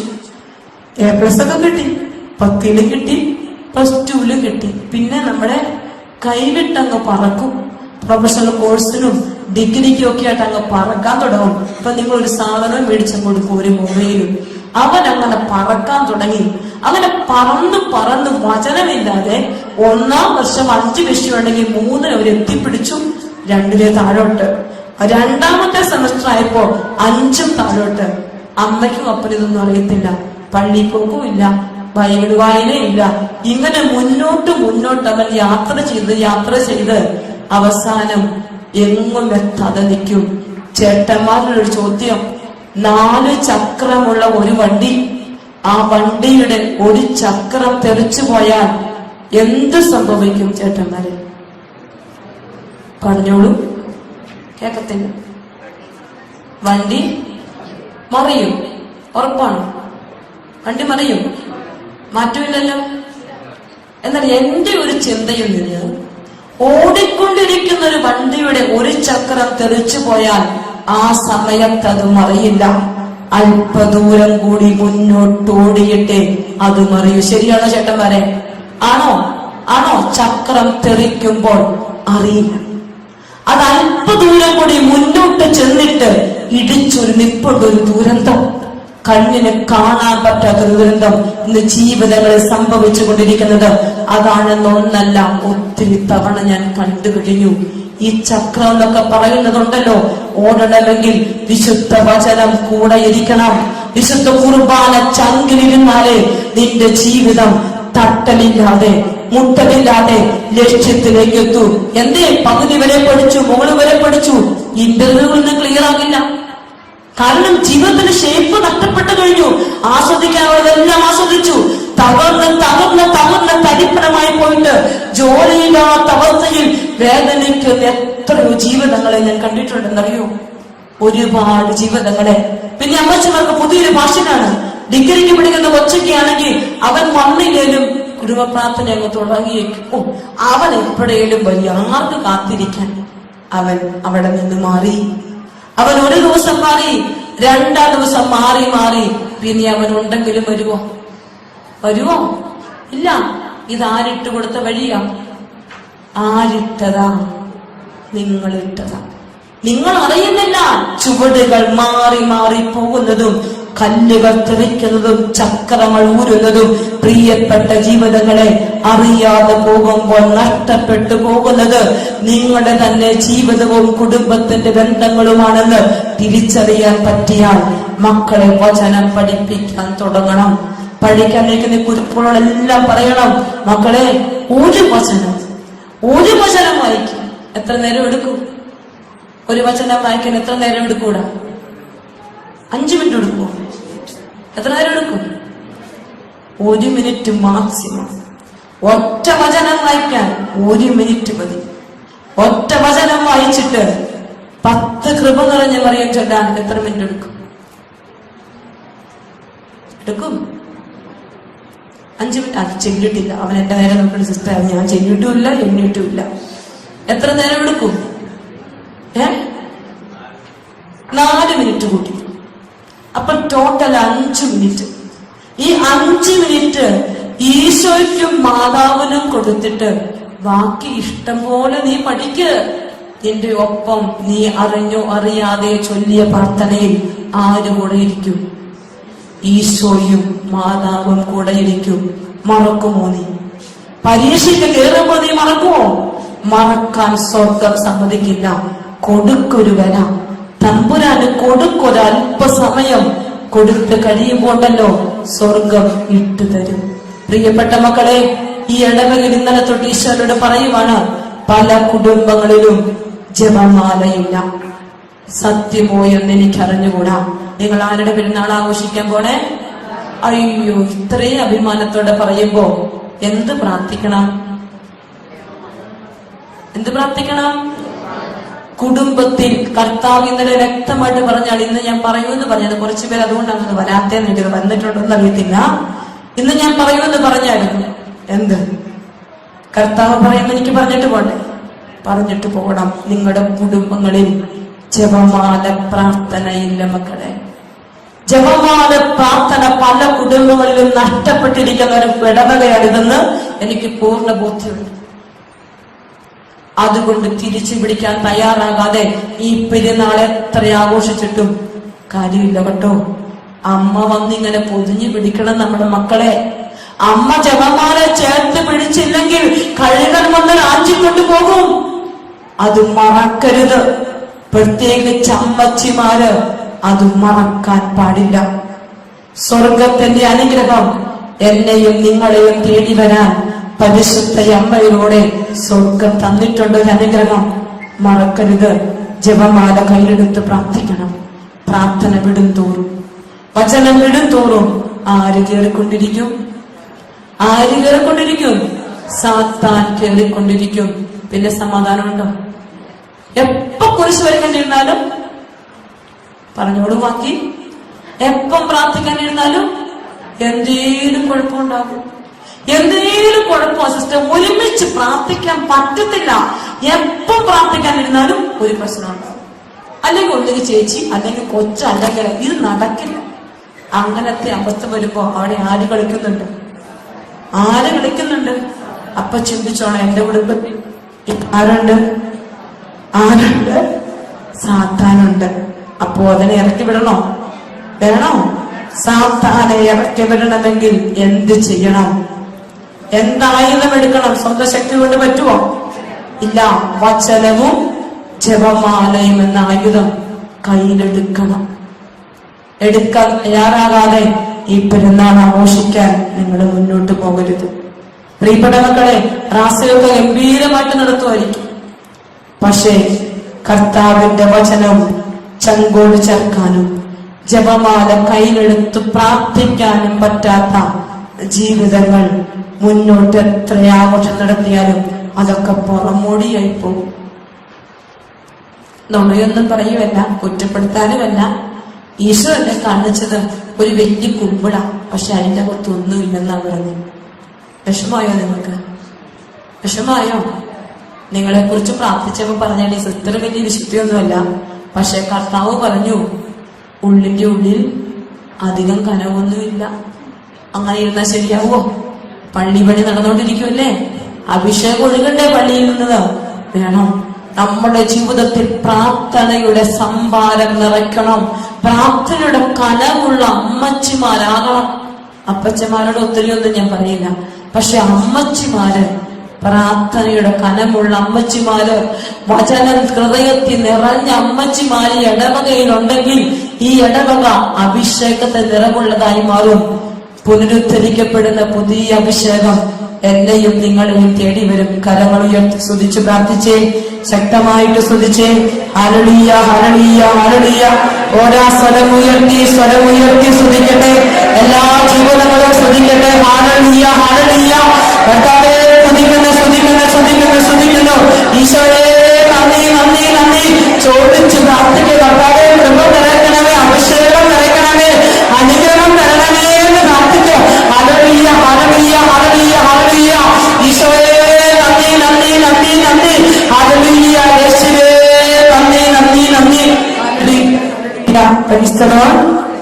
Hallelujah, hallelujah. വചനം പറഞ്ഞ ദൈവമേ ഞങ്ങളെ പൂർത്തരിക്കണമേ, അങ്ങയുടെ മുഖം പ്രകാശിക്കുകയും ഞങ്ങൾ രക്ഷ പ്രാപിക്കുകയും ചെയ്യട്ടെ. അപ്പോ ഷേപ്പ് വീണ്ടെടുക്കാൻ ഇനി വചനം വായിക്കുവോ? എന്റെ കുഞ്ഞുങ്ങളെല്ലാം ഒരു മിനിറ്റേലും വായിക്കുവോ? ഉറപ്പാണ്. ഇവരെ വിശ്വസിക്കാം, അവരെ എനിക്ക് ഇച്ചിരി പാടാണ് വിശ്വസിക്കാൻ. കാരണം ഞാൻ അവരുമായിട്ടാണ് കൂടുതൽ ലിങ്കടിൽ. യുവജനങ്ങളാണല്ലോ എന്റെ സ്വന്തം പിള്ളേർ. അതുകൊണ്ട് എനിക്കറിയാം, വായിക്കുമെന്ന് പറഞ്ഞാലും ഇച്ചിരി പാടാ വായിക്കാം. എന്നാൽ മാറിയ മാറ്റമാണ്. ഇവിടെ എങ്ങനെയാണ്? നേരെ തിരിച്ച് അവര് മാറും. അതെനിക്ക് നന്നായിട്ട് അറിയാം. അപ്പൊ പ്രിയപ്പെട്ടവരെ, വചനമാണ് ജീവിതത്തിന് ഒന്നാമത് എന്ത് തരുന്നത്? ഷേപ്പ് തരുന്നത്. അപ്പോൾ വചനം വായിച്ച് കുമ്പസാര കുപ്പിച്ചെന്ന് കൃപ നിറഞ്ഞ ആശീർവാദം മേടിച്ച് പുറത്തോട്ട് വന്നപ്പോ നീ നല്ല ഷേപ്പുള്ള തോൽക്കുടം. ഇനി കർത്താവിന്റെ അതിലൊന്നും പോരാൻ തയ്യാറാണ്. അപ്പോൾ ഷേപ്പ് കിട്ടിയ തോൽക്കുടത്തിനെ കർഷകൻ എന്ത് ചെയ്തു? രണ്ടാമതായി എന്ത് ചെയ്തു? സൂര്യപ്രകാശത്തിന്റെ കീഴിലേക്ക് കൊണ്ടുപോയി വെച്ചു. സങ്കീർത്തനം 34:5 വചനം പറ. അവിടുത്തെ നോക്കിയവർ ആക്കി പറ. പ്രകാശിതരായി അവിടുത്തെ നോക്കിയവർ. നീതി സൂര്യനായ യേശുവിനെ നോക്കിയവർ പ്രകാശിതരായി മാറും. അങ്ങയുടെ മുഖം പ്രകാശിക്കുകയും ഞങ്ങൾ രക്ഷ പ്രാപിക്കുകയും ചെയ്യട്ടെ. വചനം വായിച്ച് മാനസാന്തരപ്പെട്ട് കുമ്പസാരക്കൂട്ടം എഴുന്നേൽക്കുന്ന നീ എങ്ങോട്ടേക്ക് വരണം? ബലിപീഠത്തിങ്കലേക്ക് ഓടി വരണം. എങ്ങോട്ട് വരണം? ബലിപീഠത്തിങ്കലേക്ക്. ബലിപീഠത്തോട് നീ ചേർന്നിരുന്നാൽ ജീവിതം തകരുവോ മക്കളെ? തകരുവോ?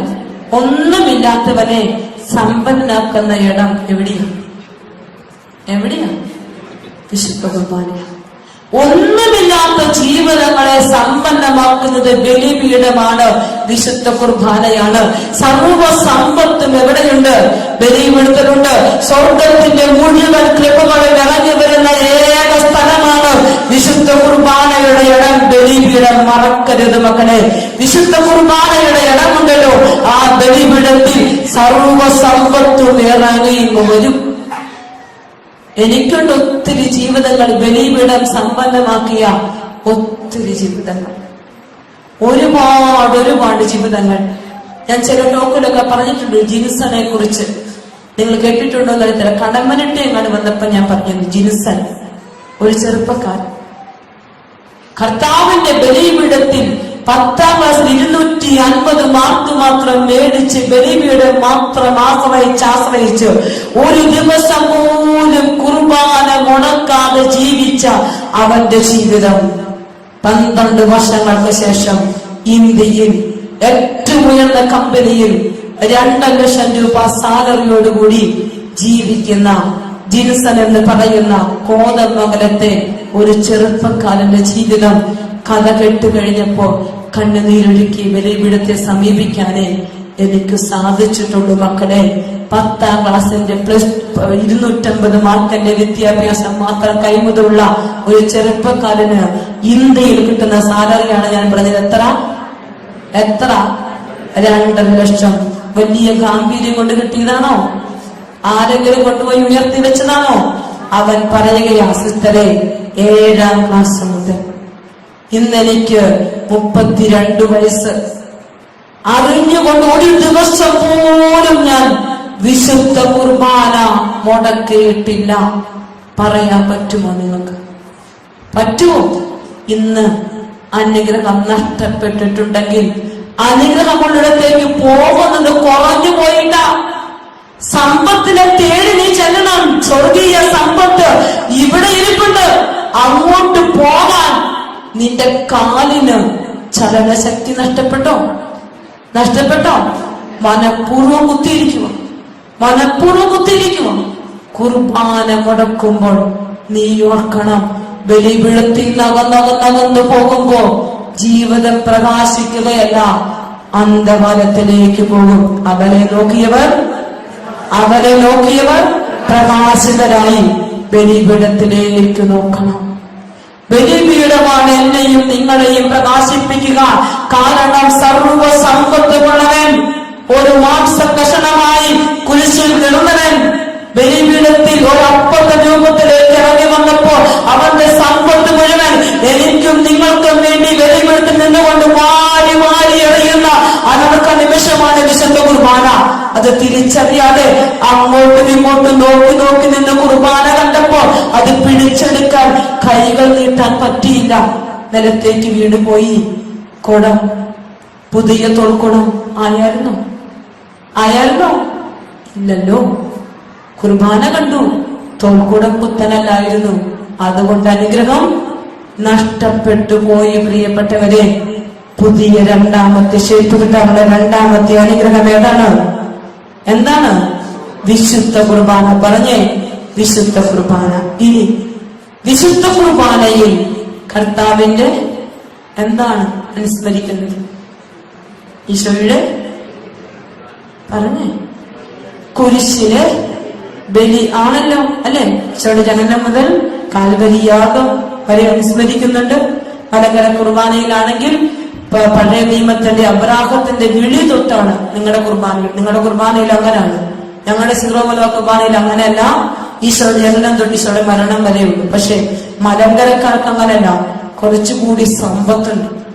അവര് വിശ്വാസികളുടെ പിതാവായ അബ്രാഹത്തിന്റെ യാത്ര തൊട്ട് മോശയുടെ മെൽക്കിസെദെക്കിന്റെ ക്രമപ്രകാരം കുർബാന ഓർമ്മിച്ചാണ് അവര് വിശുദ്ധ കുർബാന ആരംഭിക്കുന്നത്. വൈദികന്റെ രഹസ്യത്തിൽ അകത്തിരുന്ന് പ്രാർത്ഥിക്കുന്ന ഒരുക്ക പ്രാർത്ഥനയൊക്കെ ഇല്ലേ? അതൊക്കെ മെൽക്കിസെദെക്കിന്റെ ക്രമപ്രകാരം ഒക്കെയുള്ള ഓർമ്മകളാണ്.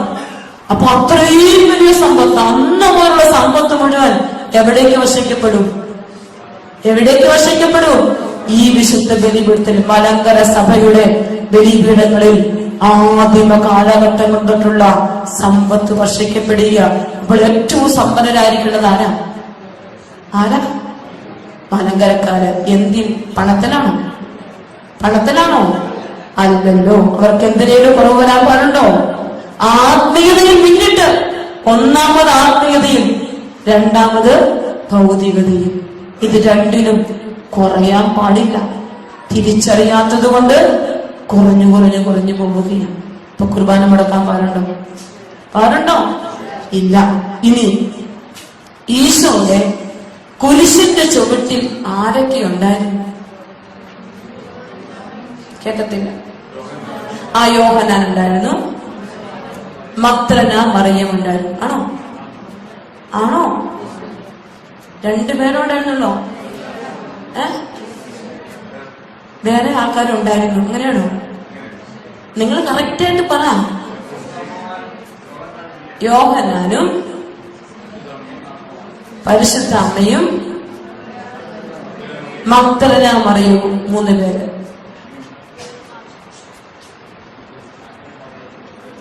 യോഹന്നാന്റെ സുവിശേഷം 19-ാം അധ്യായം 25-ാമത്തെ വചനം. യോഹന്നാന്റെ സുവിശേഷം 19-ാമത്തെ അധ്യായം 25-ാമത്തെ വചനം. യേശുവിന്റെ കുരിശിന്റെ അരികെ അവന്റെ അമ്മയും അമ്മയുടെ സഹോദരിയും ക്ലോപ്പാസിന്റെ ഭാര്യ മറിയവും മഗ്ദലന മറിയവും നിൽക്കുന്നുണ്ടായിരുന്നു. എത്ര പേരുണ്ടായിരുന്നു? വല്ലതും കേട്ടോ ഞാൻ പറഞ്ഞത്? അപ്പൊ നിങ്ങൾ ഈ പറഞ്ഞ 3 പേരേ ഉള്ളോ? നിങ്ങള് ചേച്ചിമാര് മാതൃജ്യോതിയുടെ വലിയ ആളുകളാണെന്ന് വിചാരിച്ചു. അച്ഛൻ പറഞ്ഞ നിങ്ങളൊരു വലിയ പരിപാടി ഇവിടെ നടത്തണം. ഇത് മാതൃജ്യോതിക്കാരെ ഏൽപ്പിച്ചിരിക്കുകയാണ്. പെരുന്നാൾ പ്രമാണിച്ച് ഒരു ബിരിയാണി സത്യം എന്തേലും ആട്ടെ, അത് പറഞ്ഞ് നോയമ്പ് കിടക്കുന്നില്ല. എനിവേ അതാണെന്ന് വിചാരിച്ചു.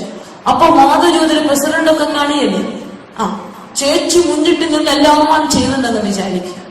അച്ഛൻ നന്ദി പറഞ്ഞപ്പോ ചേച്ചിയുടെ പേര് മാത്രം പറഞ്ഞില്ല. ചേച്ചിയുടെ മുഖം എങ്ങനെ ഇരിക്കും? സന്തോഷം കൊണ്ട് ചേച്ചി ആറാടിയല്ലേ? കൈ കൊട്ടി തുള്ളിച്ചടാൻ സാധ്യതയുണ്ട് മിക്കവാറും, അല്ലേ? അത് വേറൊരു തുള്ളിച്ചടിച്ചായിരിക്കും. നിങ്ങള് അത് ചെറിയൊരു കാര്യം, വിശുദ്ധ കർത്താവിന്റെ കുരിശിന്റെ ചുവട്ടിൽ നിന്ന ഒരാളെ വിട്ടുകളയാൻ പറ്റൂ നിങ്ങൾക്ക്? ബൈബിളിൽ എഴുതി വെച്ചിരിക്കുന്ന പേരാ അത് വിട്ടുകളയാൻ പറ്റുമോ? അത് വലിയതാണ്, വലുതാണ്. മറക്കരുത്. ഒരിക്കൽ കൂടി ഞാൻ വായിക്കും. യോഹന്നാൻ 19:25. യേശുവിന്റെ കുരിശിന്റെ അരികെ അവന്റെ അമ്മയും അമ്മയുടെ സഹോദരിയും ക്ലോപ്പാസിന്റെ ഭാര്യ മറിയവും മഗ്ദലന മറിയവും നിൽപ്പുണ്ടായിരുന്നു. പിന്നെ ആരോടെയുണ്ട്? പരിശുദ്ധ അമ്മയും ഉണ്ടായിരുന്നു. പ്രിയപ്പെട്ട മക്കളെ, ആരെയും വിട്ടുകളയരുത്. ബൈബിളിൽ എഴുതി വെച്ചിരിക്കുന്ന ആരെയും വിട്ടുകളെ. അപ്പൊ നമ്മൾ പണ്ട് തൊട്ട് കേട്ടിട്ടുണ്ട്, കുരിശിന്റെ ചുവട്ടിൽ അമ്മയും മഗ്ദലനയും യോഹന്നാനും. അതങ്ങനെ കേട്ടിങ്ങ് പോന്നു. അതല്ലാതെ കണ്ടിട്ടാണോ ഇത് പറഞ്ഞത്? അല്ല. അപ്പൊ ഇനി പോയി കണ്ടതേ പറയാവൂ. കേട്ടത് പറഞ്ഞുകൊണ്ടിരിക്കരുത്, കണ്ടത് വേണം പറയാൻ. പ്രിയപ്പെട്ടവരെ, ഇവിടെ ഇങ്ങനെയാണ് സംഭവമെങ്കിൽ ഞാൻ നിങ്ങളോട് പറയുകയാണ്, എന്റെ ഒരു ചിന്താഗതി, എനിക്ക് ഈശോ നാളുകൾക്ക് മുമ്പേ തന്നൊരു ചിന്താഗതിയാണ്, അല്ലെങ്കിൽ ഒരു ഇത്. ഈശോയുടെ കുരിശിന്റെ ചുവട്ടിൽ 4 തരം ആളുകൾ ഉണ്ടായിരുന്നു. ഉണ്ടായിരുന്നു. അന്ന് ആരൊക്കെയാ പറഞ്ഞു കേൾക്കട്ടെ?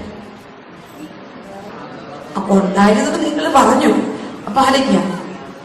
ഈശോയുടെ കുരിശിന്റെ ചുവട്ടിൽ ഒന്നാമത്തെ ആളായി ആരുണ്ടായിരുന്നു? പടയാളികൾ ഉണ്ടായിരുന്നു. ശരിയാണോ?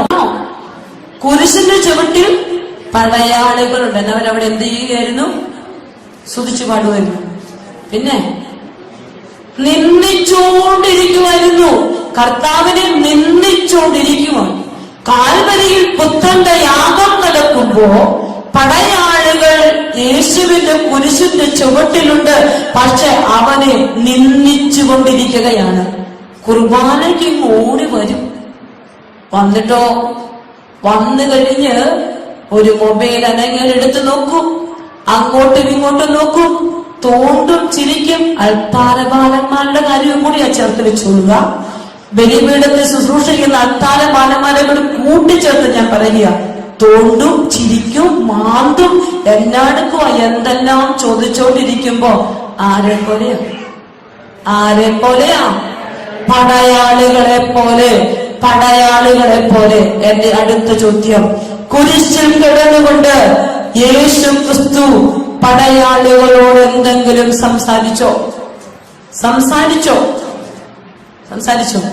ഇല്ല. കുരിശിലെ കാൽവരി യാഗത്തിന്റെ അനുഗ്രഹം നിന്ദിച്ച പടയാളികൾ കിട്ടിയില്ല. കുർബാനയ്ക്ക് വന്നിട്ട് തോണ്ടിയും മാന്തിയും അങ്ങോട്ടും ഇങ്ങോട്ടും നോക്കിയിരുന്നാൽ കുരിശിലെ ബലിയുടെ അനുഗ്രഹം കിട്ടില്ല, ജീവിതം പ്രകാശിപ്പിക്കപ്പെടില്ല. അതാണ് ഒന്നാമത്തെ കൂട്ടർ. രണ്ടാമത്തെ കൂട്ടരെ നമ്മൾ കാണും. കുരിശിന്റെ ചുവട്ടിൽ കാഴ്ച കാണാൻ വലിയൊരു ജനക്കൂട്ടം അവിടെ വന്നിട്ടുണ്ടായിരുന്നു. ആരുണ്ടായിരുന്നു? കാഴ്ച കാണാൻ വലിയൊരു ജനക്കൂട്ടം അവന്റെ കുരിശിന്റെ ചുവട്ടിൽ വന്നിട്ടുണ്ടായിരുന്നു. ഈ കാഴ്ച കാണാൻ വന്ന ജനക്കൂട്ടം മാറത്തടിച്ചുകൊണ്ട് തിരിച്ചുപോയി എന്ന് എഴുതിയിട്ടുണ്ട്. കാൽവരി യാഗം നടന്നപ്പോൾ കാഴ്ച പറയാം. ലൂക്കായുടെ സുവിശേഷം 23:48 വചനം. കാഴ്ച കാണാൻ കൂടിയിരുന്ന വലിയൊരു ജനക്കൂട്ടം ഇതെല്ലാം കണ്ട് മാറത്തടിച്ചുകൊണ്ട് തിരിച്ചുപോയി. പ്രിയപ്പെട്ട ദൈവജനമേ, കർത്താവിന്റെ ബലിയുടെ അർത്ഥമറിയാതെ അച്ഛൻ എന്തെങ്കിലും പുതിയ അറിയിപ്പ് തരുന്നുണ്ടോ, പുതിയ കാര്യമുണ്ടോ, ഇത് കഴിയുമ്പോ ഭക്ഷണമുണ്ടോ എന്ന് അന്വേഷിച്ച് നീ ഇങ്ങോട്ട് വന്ന് ഇവിടെ പല കാര്യങ്ങൾ ചർച്ച ചെയ്യാനാണ് നീ വിശുദ്ധ കുർബാനയ്ക്ക് വരുന്നത് എങ്കിൽ ഈ കുർബാനയിൽ ഈശോ നിന്നോട് സംസാരിക്കില്ല. മാറത്തടിച്ച് സമയം വ്യക്തമാക്കിയല്ലോ എന്നോർത്ത് തിരിച്ചു പോകേണ്ടി വരും നിന്റെ ജീവിതം. ഒരനുഗ്രഹവും നിനക്ക് കിട്ടില്ല. ചിന്തിച്ചോ, കുർബാനയ്ക്ക് വരുമ്പോ നിന്റെ മനോഭാവം എന്താണ്? ഇവിടെ എന്തെങ്കിലും പുതിയ കാര്യം പറയുന്നുണ്ടോ? ഇന്ന് ഏത് പുതിയ അച്ഛനെ വരാൻ പോണത്? എങ്ങനുണ്ട് പാട്ട്? അവരുടെ പാട്ടുകാരുടെ പാട്ടെങ്ങനെയുണ്ട്? അത് നോക്കിയാ വന്നതെങ്കിൽ ഈശോ സംസാരിക്കില്ല. സംസാരിക്കാൻ ഈശോയ്ക്ക് പറ്റില്ല. ഇത് ഈശോയുടെ കുരിശിലെ ചൂട്ടിൽ മറ്റൊരു വ്യക്തിയെ കണ്ടുമുട്ടും. ലൂക്കായുടെ സുവിശേഷം 23-ാമത്തെ അധ്യായത്തിൽ 54-ാമത്തെ വചനം ശ്രദ്ധിച്ചോണം നിങ്ങൾ. 22-ാം അധ്യായം 54-ാം വചനം. അവർ അവനെ പിടിച്ച് പ്രധാനാചാര്യ വീട്ടിലേക്ക് പോയി. പത്രോസ് അകലെയായി അവനെ അനുഗമിച്ചിരുന്നു. പറഞ്ഞേ, പത്രോസ് അകലെയായി അവനെ അനുഗമിച്ചിരുന്നു. ഇവിടെ പത്രോസുമാരാരേലും ഉണ്ടോ? ഉണ്ടോ? ഉണ്ടോ? ഇല്ല. പിന്നെ ഇതിന്റെ വ്യാഖ്യാനം ഞാൻ പറയുമ്പോഴും നിങ്ങൾ പറയണം ഇല്ല എന്ന്. പത്രോസ് അകലെയായി അവനെ അനുഗമിച്ചിരുന്നു. സൺഡേ കുർബാനയുടെ സമയം എപ്പോഴാണ് പ്രിയപ്പെട്ടവരെ? പറഞ്ഞോളൂ. 9 മണി, 9:30 രാവിലെ ഒരു പ്രഭാത പ്രാർത്ഥനയില്ലേ? അത് കൂട്ടിയിട്ടാണോ വീഴ്ചിട്ടാണോ? 9:30 പ്രഭാത പ്രാർത്ഥന. 9:30 നമ്മുടെ കുർബാനയുടെ പ്രാർത്ഥനയും കുർബാന ആരംഭിക്കുന്നത്. ശരിയാണല്ലോ. ഈ ഇടവകയിൽ ഇവിടെ ഇരിക്കുന്ന സർവ്വ മക്കളും 9:30 എത്തുന്നു എന്ന് പൂർണ്ണ ബോധമുള്ളൊരു കൈമുക്കിക്കും. പത്രോസുമാരെ കണ്ടുപിടിക്കാനാണ്. ഇപ്പം പത്രോസ് ഏറ്റവും കൂടുതൽ ഇവിടെ ഉള്ളൂ. കൈതാത്ത പത്രോസ് എവിടെയാണ്? അകലെ. കാൽവരി യാഗം തുടങ്ങിയ പത്രോസ് എവിടെയുണ്ട്? ആ പറമ്പിൽ കിടക്കുക. പത്രോസിന് എത്തിയിട്ടില്ല. അവൻ പറമ്പിലാണ്. അവൻ പറമ്പിൽ കിടക്കുന്നത് കൊണ്ടും പിന്നെ വന്നിട്ട് എന്തെങ്കിലും വരുമ്പോ ഒരു സമയം വന്നിട്ടോ ഏറ്റവും പുറകിൽ ഇപ്പോൾ തന്നെ കാണിച്ചാല പത്രോസുമാരി പുറകിലും സൈഡിലും ഒക്കെ കാണും. ഏറ്റവും പുറകിലും മിറ്റത്തും മോണ്ടലത്തും ഭിത്തിയിലും ചാരി നിന്ന് കുർബാന അർപ്പിക്കുന്ന ചില ആളുകളുണ്ട്. പ്രിയപ്പെട്ട ദൈവമക്കളെ, വിശുദ്ധത്തെ മുഴുവൻ പരിശോധിച്ചാലും കുരിശിൽ കിടന്നുകൊണ്ട് പത്രോസ് ലേഖായോട് ഈശോ ഒരു വാക്കുപോലും സംസാരിച്ചിട്ടില്ല. സംസാരിച്ചിട്ടുണ്ടോ? ഉണ്ടോ? വിശുദ്ധ കുർബാനയുടെ അനുഭവം നിനക്ക് വേണമെങ്കിൽ നീ എന്ത് ചെയ്യണം? കർത്താവിന്റെ കുരിശിന്റെ ചുവട്ടിലേക്ക് കാൽവരിയാഗത്തിന്റെ ആരംഭം മുതൽ അവസാനം വരെ പങ്കുപറ്റിയ പരിശുദ്ധ അമ്മയെ പോലെയും യോഹന്നാനെ പോലെയും നിൽക്കണം. മിറ്റത്ത് നിന്നാൽ അനുഗ്രഹം കിട്ടില്ല. എന്നിട്ട് നീ പറയും കുർബാന ഒത്തിരി അർപ്പിച്ചു.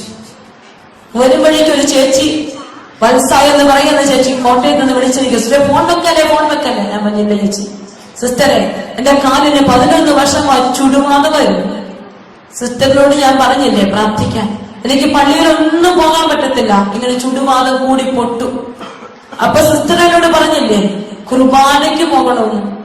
അപ്പൊ ഞാൻ കുർബാനയ്ക്ക് പോകുമെന്നാണ് സിസ്റ്ററിനോട് പറയും. 5-6 ദിവസങ്ങൾ ചേച്ചി പോകുന്ന പകുതി സമയത്ത് ചേച്ചി ആദ്യം എന്നെ വിളിച്ചത്. അപ്പൊ ഞാൻ പറഞ്ഞു ചേച്ചി ഇനി ആദ്യം തൊട്ട് പോകാൻ തുടങ്ങും ചേച്ചി. ആരംഭം തൊട്ട് എത്ര ശ്രമിച്ചാലും എത്തിയല്ലേ ചേച്ചിമാരെ? അത് തുടങ്ങി ഒരു ഇച്ചിരി ആകാതെ എത്താൻ പറ്റത്തില്ല. ആരംഭം തൊട്ട് പോകാൻ പറഞ്ഞു ചേച്ചിയോട്. എന്നിട്ട് ഞാൻ പറഞ്ഞു ചേച്ചി ഒരു 81 ദിവസം ചേച്ചി മുടക്കരുത്, ആരംഭം തൊട്ട് പോകും. ഈശോ അനുഗ്രഹിക്കും. വേറെ ഇവരൊന്നും എനിക്കറിയില്ല, നമ്പർ കൊണ്ട് സേവ് ചെയ്തില്ല. ഇന്ന് വന്ന വഴിക്ക് ചേച്ചിയോട് പറയാ സിസ്റ്ററെ 11 വർഷമായ ചുടുവാദം, കാലിന്റെ അകം പൊട്ടി ഒലിക്കുന്ന ചേച്ചിയുടെ അവസ്ഥ. ഈശോ പൂർണ്ണ സൗഖ്യം കൊടുത്ത് ചേച്ചി എന്നും പള്ളിയിൽ പോകുക. ഇന്ന് വന്ന വഴിക്ക് എന്നെ വിളിച്ചതാണ്. എന്നും പള്ളിയിൽ പോയി ചേച്ചി പ്രാർത്ഥിക്കും. അതുകൊണ്ട് സിസ്റ്റർ എനിക്ക് ഒരു കാര്യം കൂടെ ഉണ്ട്. ഞാൻ പറഞ്ഞു ചേച്ചി ഇതിന് പ്രത്യേകിച്ച് മരുന്നൊന്നും എന്ത് ചെയ്യണം? കണ്ടിന്യൂസ് ആയിട്ട് എങ്ങോട്ട് പോകണം? ബലിപീഠത്തിലേക്ക് പോകണം. നട്ടലിന്റെ C4 C2 C3 സെർവിക്കൽ വെർട്ടിബ്രയുടെ അത് എല്ലും ഇങ്ങനെ വിട്ടുമാറിയിരിക്കുന്ന ഒരു ഡിസ്കിന് തല തെറ്റിയിരിക്കുന്ന കുടുംബം പ്രാർത്ഥിക്കാൻ വന്നപ്പോ ഞാൻ അവരോട് പറഞ്ഞു പ്രാർത്ഥിച്ചത് കൂട്ടിയോജിപ്പിക്കാൻ അത്ഭുത സിദ്ധിയൊന്നും ആത്മീയ സിസ്റ്റമില്ല. പക്ഷെ നിങ്ങൾക്ക് പറ്റുമെങ്കിൽ, വേദനയുണ്ടെന്ന് എനിക്ക് നന്നായിട്ട് അറിയാം, പറ്റുമെങ്കിൽ എല്ലാ ദിവസവും കുർബാനയ്ക്ക് പോയി ഒന്ന് ഇരിക്കാമോ? ഇത്രയും ഞാൻ ചോദിച്ചുള്ളൂ. 11 ദിവസമേ ഞാൻ അവരോട് പറഞ്ഞുള്ളൂ. പ്രിയപ്പെട്ട ദൈവമക്കളെ, 11 ദിവസത്തിന് മുമ്പ് 9ാം ദിവസം തൊട്ട് ചേച്ചിയുടെ നട്ടലിന്റെ വേദന എവിടെ പോയെന്ന് ചേച്ചിക്കറിയില്ല. സാക്ഷ്യപ്പെടുത്തിയിരിക്കുന്ന ആരേലും പ്രാർത്ഥിച്ചിട്ടാണോ? ആണോ? ഇവിടെ ഒഴുകുന്നുണ്ട് അനുഗ്രഹം, സൗഖ്യം, കൃപ ഒഴുകുന്നുണ്ട്. സമ്പത്ത് കിട്ടുന്ന സ്ഥലമായത്. അത് തിരിച്ചറിയാതെ പകുതി സമയത്തും പുറത്തും മുഴത്തും ഭിത്തിയിലും ചാരി നിന്നും നോക്കിയും മാന്തയും നിന്ദിച്ചു നിന്ന ഒന്നും കിട്ടില്ല കേട്ടോ. വരുന്നുണ്ടോ? വരുന്നുണ്ടെങ്കിൽ ഇങ്ങോട്ട് നേരത്തെ വരണം. വന്നിട്ട് അവനെ അങ്ങ് സ്നേഹിക്കാതിരിക്കണം. ഈശോയുടെ കുരിശിന്റെ ചുവട്ടിൽ നിന്ന് 4ാമത്തെ കുട്ടനാണ് പരിശുദ്ധ അമ്മയും യോഹന്നാനും. പരിശുദ്ധ അമ്മയും യോഹന്നാനും കാൽവരി യാഗത്തിന്റെ ആരംഭം തൊട്ട് അവസാനം വരെ കുരിശിന്റെ ചുവട്ടിൽ നിൽക്കുകയാണ് അമ്മയും ഈശോയും. അമ്മ അവിടെ നിന്നപ്പോ പുത്രനെ നോക്കിയിട്ട് പറഞ്ഞില്ലല്ലോ, എന്നെ ഇനി ആര് നോക്കും? പറഞ്ഞോ? അമ്മയൊന്നും പറഞ്ഞില്ല. എനിക്കിനി ആരുണ്ടെന്ന് ചോദിച്ചില്ല. അലമുറയിട്ട് കരഞ്ഞില്ല. ആ കുരിശിലേക്ക് നോക്കിയിട്ട് അമ്മ പറഞ്ഞു, പുത്ര, നിന്റെ കുരിശിന്റെ യാഗത്തിൽ സഹരക്ഷകയാകാൻ ഞാനിവിടെയുണ്ട്. ഞാനിവിടെയുണ്ട്, ഒപ്പം നിൽക്കുകയാ നിന്റെ കൂടെ. അത് മാത്രമേ അമ്മ പറഞ്ഞുള്ളൂ. അമ്മയുടെ ചങ്ക് ചേർത്ത് വെച്ചപ്പോ ഞാൻ ഉണ്ടെന്ന്. നമുക്കറിയാം, നമ്മുടെ ഏറ്റവും പ്രിയപ്പെട്ട ആരെങ്കിലും മരിച്ചുപോയാൽ അല്ലെങ്കിൽ സങ്കടം കൊണ്ട് ചങ്ക് തകർന്നിരിക്കുമ്പോ വേണ്ടപ്പെട്ടവർ വന്ന് ഒന്ന് കൈ പിടിച്ചാൽ നിങ്ങൾ അവരെ മറക്കുമോ? മറക്കുമോ? വാക്കുകളൊന്നും പറയണ്ട, ഒന്ന് കൈ പിടിച്ചാൽ മതി, നിങ്ങൾ മറക്കില്ല അവരെ. ഈശോയുടെ കാൽവരി യാഗം, ലോകത്തിന്റെ പാപപരിഹാരമുള്ള ഈ കാൽവരി യാഗത്തിന് നിങ്ങൾ വന്നു നിൽക്കുമ്പോ ഈശോ ഞാനിവിടെ ഉണ്ട് ഈശോയെ, അത്രയൊന്ന് പറയാണ്ടേ. പരാതിയുടെ പാണ്ടക്കെട്ട് ഇറക്കി വെച്ചിട്ട് ഇവിടെ വന്ന് ഈശോയെ നിന്നെ സ്നേഹിക്കാൻ ഞാൻ ഇവിടെ നിൽപ്പുണ്ട് എന്ന് ഈശോയോടൊന്ന് പറയുമ്പോ അമ്മയുടെ ചെവികളുടെ ഒരു സ്വരം കേട്ടു, ഇതാ നിന്റെ മകൻ, നിന്നെ നോക്കാൻ ഇതാ നിന്റെ മകൻ ഏൽപ്പിച്ചു കൊടുത്തു. യോഹന്നാൻ അവിടെ നിന്നപ്പോ ചോദിച്ചില്ലല്ലോ, ഇനി ആരുടെ മാറിടാൻ തലചായ്ക്കും, ആരോട് ഞാൻ പറയും എന്റെ സങ്കടം ഗുരുവേ എന്ന് ചോദിച്ചില്ല. പകരം പ്രിയ സ്നേഹിതന്റെ ഗുരുവിന്റെ കുരിശൻ ചുവട്ടി ചേർന്നിട്ട് പറഞ്ഞു, ഞാനിവിടെയുണ്ട്, ഞാനിവിടെയുണ്ട്, ഞാനിവിടെയുണ്ട് എന്ന് ആവർത്തിച്ച് പറഞ്ഞപ്പോ യോഹന്നാന്റെ ചെവികളിൽ ഒരു സ്വരം കേട്ടു, പ്രിയപ്പെട്ട മകനെ, ഇതാ നിന്റെ അമ്മ, നിനക്കെന്നേക്കും തല ചായ്ക്കാൻ എന്റെ അമ്മയുടെ മാറ് ഞാൻ തരുന്നുണ്ടെന്ന് പറഞ്ഞ് കുരിശിൽ വെച്ച് ഈശോ തന്നതാ ഈ പൊന്നമ്മയെ. ഈ അമ്മയുടെ തിരുനാൾ നിങ്ങൾ ആഘോഷിക്കുമ്പോ മറക്കരുതേ മക്കളെ, കുർബാനയ്ക്ക് ആരംഭം തൊട്ട് വന്നാതെ ഈ തിരുനാൾ എത്ര ആഘോഷിച്ചാലും അമ്മ പ്രീതിപ്പെടില്ല. അമ്മയുടെ ബർത്ത്ഡേ സമ്മാനമായി കൊടുക്കാൻ നിങ്ങൾ ആഗ്രഹിക്കുന്നുണ്ടെങ്കിൽ നാളെയും നാളെ കഴിഞ്ഞും 2 ദിവസങ്ങളുണ്ട് കുർബാനയ്ക്ക്. നിങ്ങൾ പങ്കുചേരുമ്പോ ആരംഭം തൊട്ട് വന്ന് പങ്കുചേർന്ന് പറഞ്ഞ്, ഈശോ ഞാൻ ഇവിടെയുണ്ട്, നിന്റെ അമ്മയുടെ ഒപ്പം ഇവിടെ നിൽപ്പുണ്ട്. കൈകൾ കൂട്ടിപ്പിടിച്ച് പുസ്തകമുണ്ടെങ്കിൽ പുസ്തകമെടുത്ത് കണ്ണുകൾ അടച്ച് അവന്റെ മക്കളിലേക്ക് നോക്കി നോക്കി നോക്കി നീ പ്രാർത്ഥിച്ച് കാൽവരി യാഗത്തിന്റെ അഗ്നിയുടെ പെരുമഴ, പെരുന്നാൾ ആഘോഷങ്ങൾ തിരുസഭയിൽ പറഞ്ഞു വെക്കുമ്പോ ഇടവകളിലേക്ക് അനുഗ്രഹങ്ങളും അത്ഭുതങ്ങളും പെയ്തിറങ്ങുന്ന സമയമാണ്. ശരിയാണോ? ശരിയാണോ? എന്നിട്ടോ ആ അനുഗ്രഹങ്ങൾ കുറഞ്ഞു പോയിട്ടുണ്ടെങ്കിൽ അത് പങ്കുകൊള്ളുന്ന മക്കളുടെ പാർട്ടിസിപ്പേഷന്റെ പ്രശ്നം, പങ്കുചേരലിന്റെ പ്രശ്നമാണ്. കർത്താവിന്റെ കുരിശിന്റെ ബലിയിലേക്ക് ഇതുപോലൊന്ന് പങ്കുചേർന്നാൽ, ബലിപീഠത്തിലേക്ക് ജീവിതം ചേർത്ത് വെച്ചിരുന്നാൽ ഈ ജീവിതം സമ്പന്നമാകും, ഇത് ദരിദ്രമായി മാറില്ല.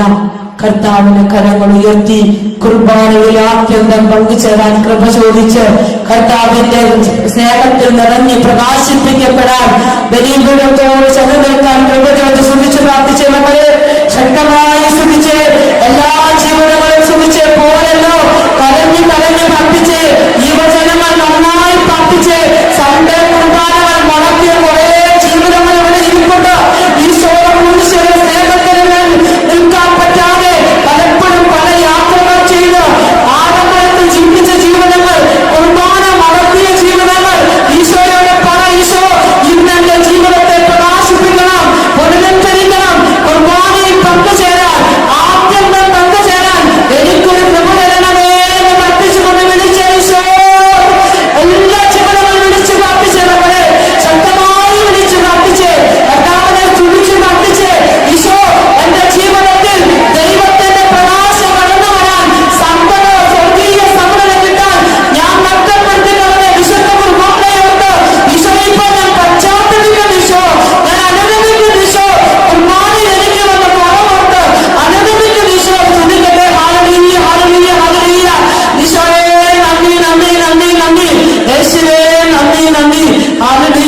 യേശുവേ നന്ദി. Praise the Lord.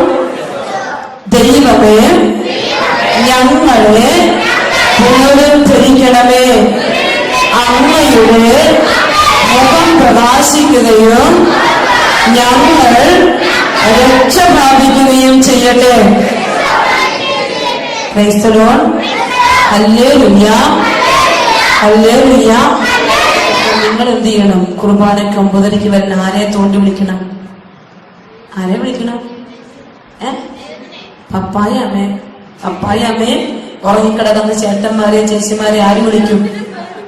ആര് വിളിക്കും? കൊച്ചു വിളിക്കുമോ? വിളിച്ചിട്ട് അടുത്ത ഞായറാഴ്ച തൊട്ട് ഇവരെ കൂട്ടിക്കൊണ്ടിങ്ങ് വരണം കേട്ടോ. നേരത്തെ വരണമെന്ന് പറയണം.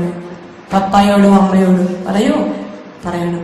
പ്രിയപ്പെട്ടവരെ, അപ്പോ രണ്ടാമത്തെ പ്രവൃത്തി എന്ത് ചെയ്യണമെന്നാ പറഞ്ഞേ?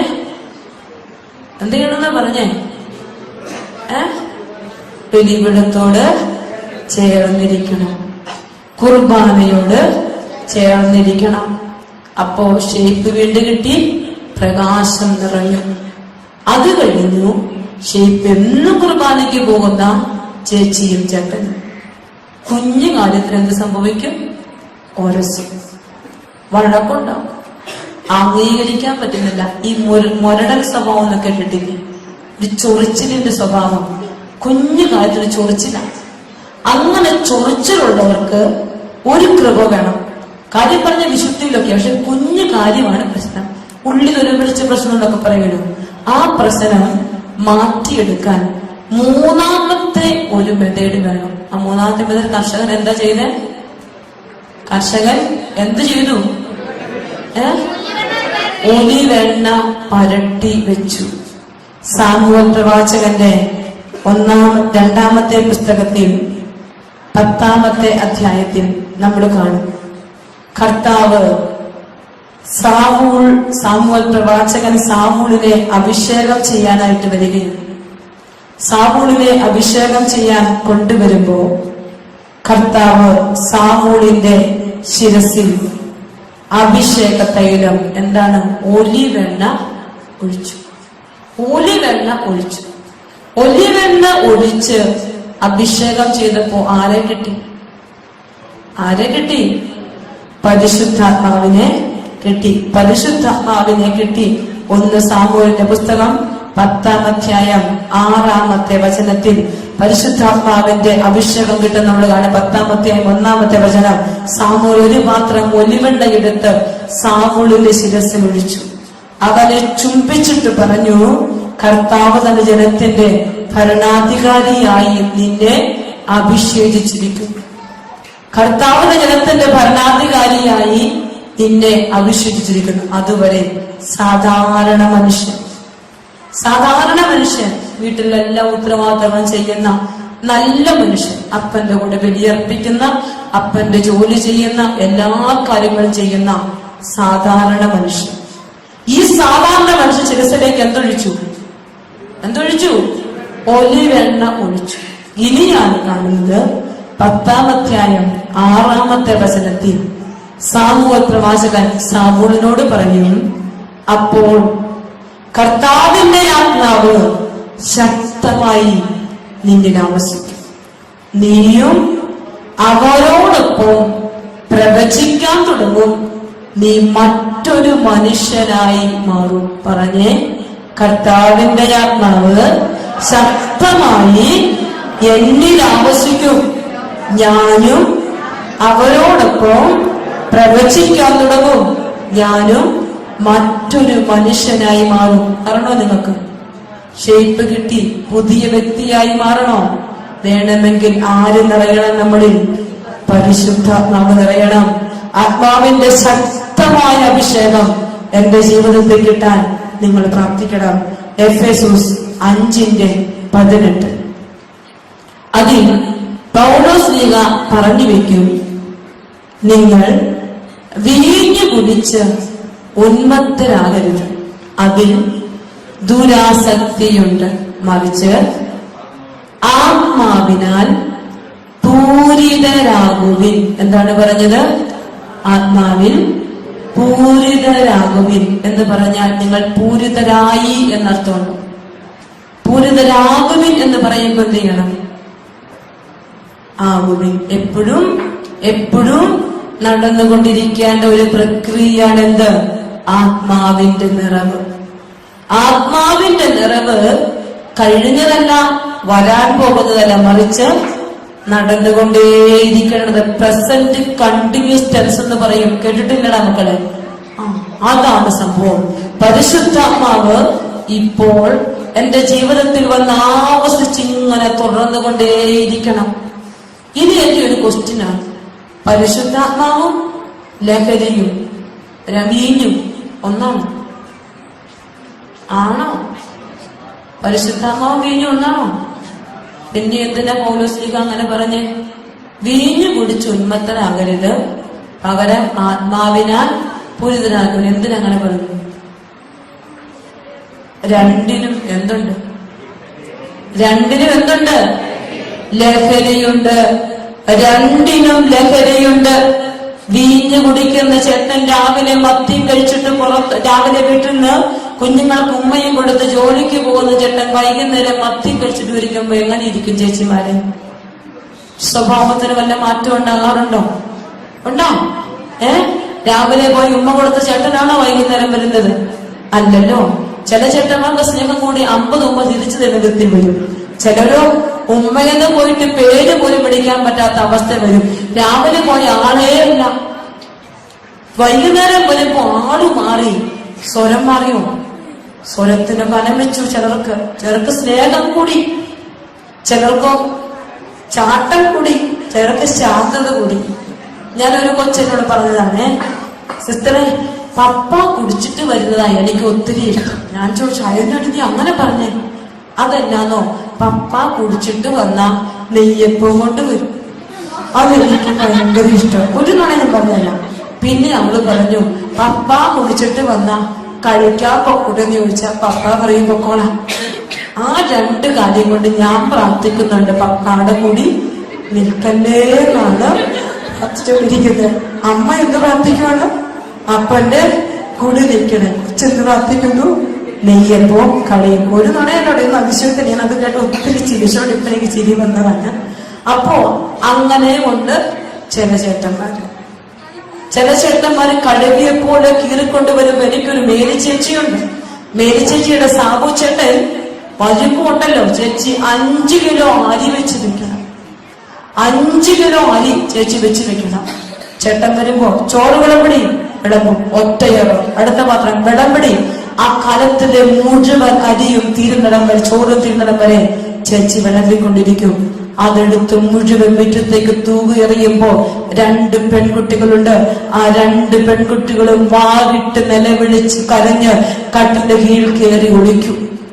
ചേച്ചി സങ്കടപ്പെട്ട് കരയിൽ നിങ്ങൾക്ക് കൊടുക്കാൻ ഒന്നുമില്ല. ചേട്ടൻ വരാതെ കലത്തിന്റെ മൂടി തുറക്കാൻ അവകാശമില്ല. അങ്ങനെ ഒരു ചേട്ടനാ സാബു ചേട്ടൻ. പ്രിയപ്പെട്ടവരെ, ഈ ചേച്ചിയുണ്ടല്ലോ, ചേച്ചിനെ അടിച്ചടിച്ച് ചേട്ടൻ തകർക്കും, അടിച്ചു തകർക്കും ചേട്ടൻ. പാവം ചേച്ചി, എനിക്ക് ആ ചേച്ചി വ്യക്തമായിട്ടറിയാം.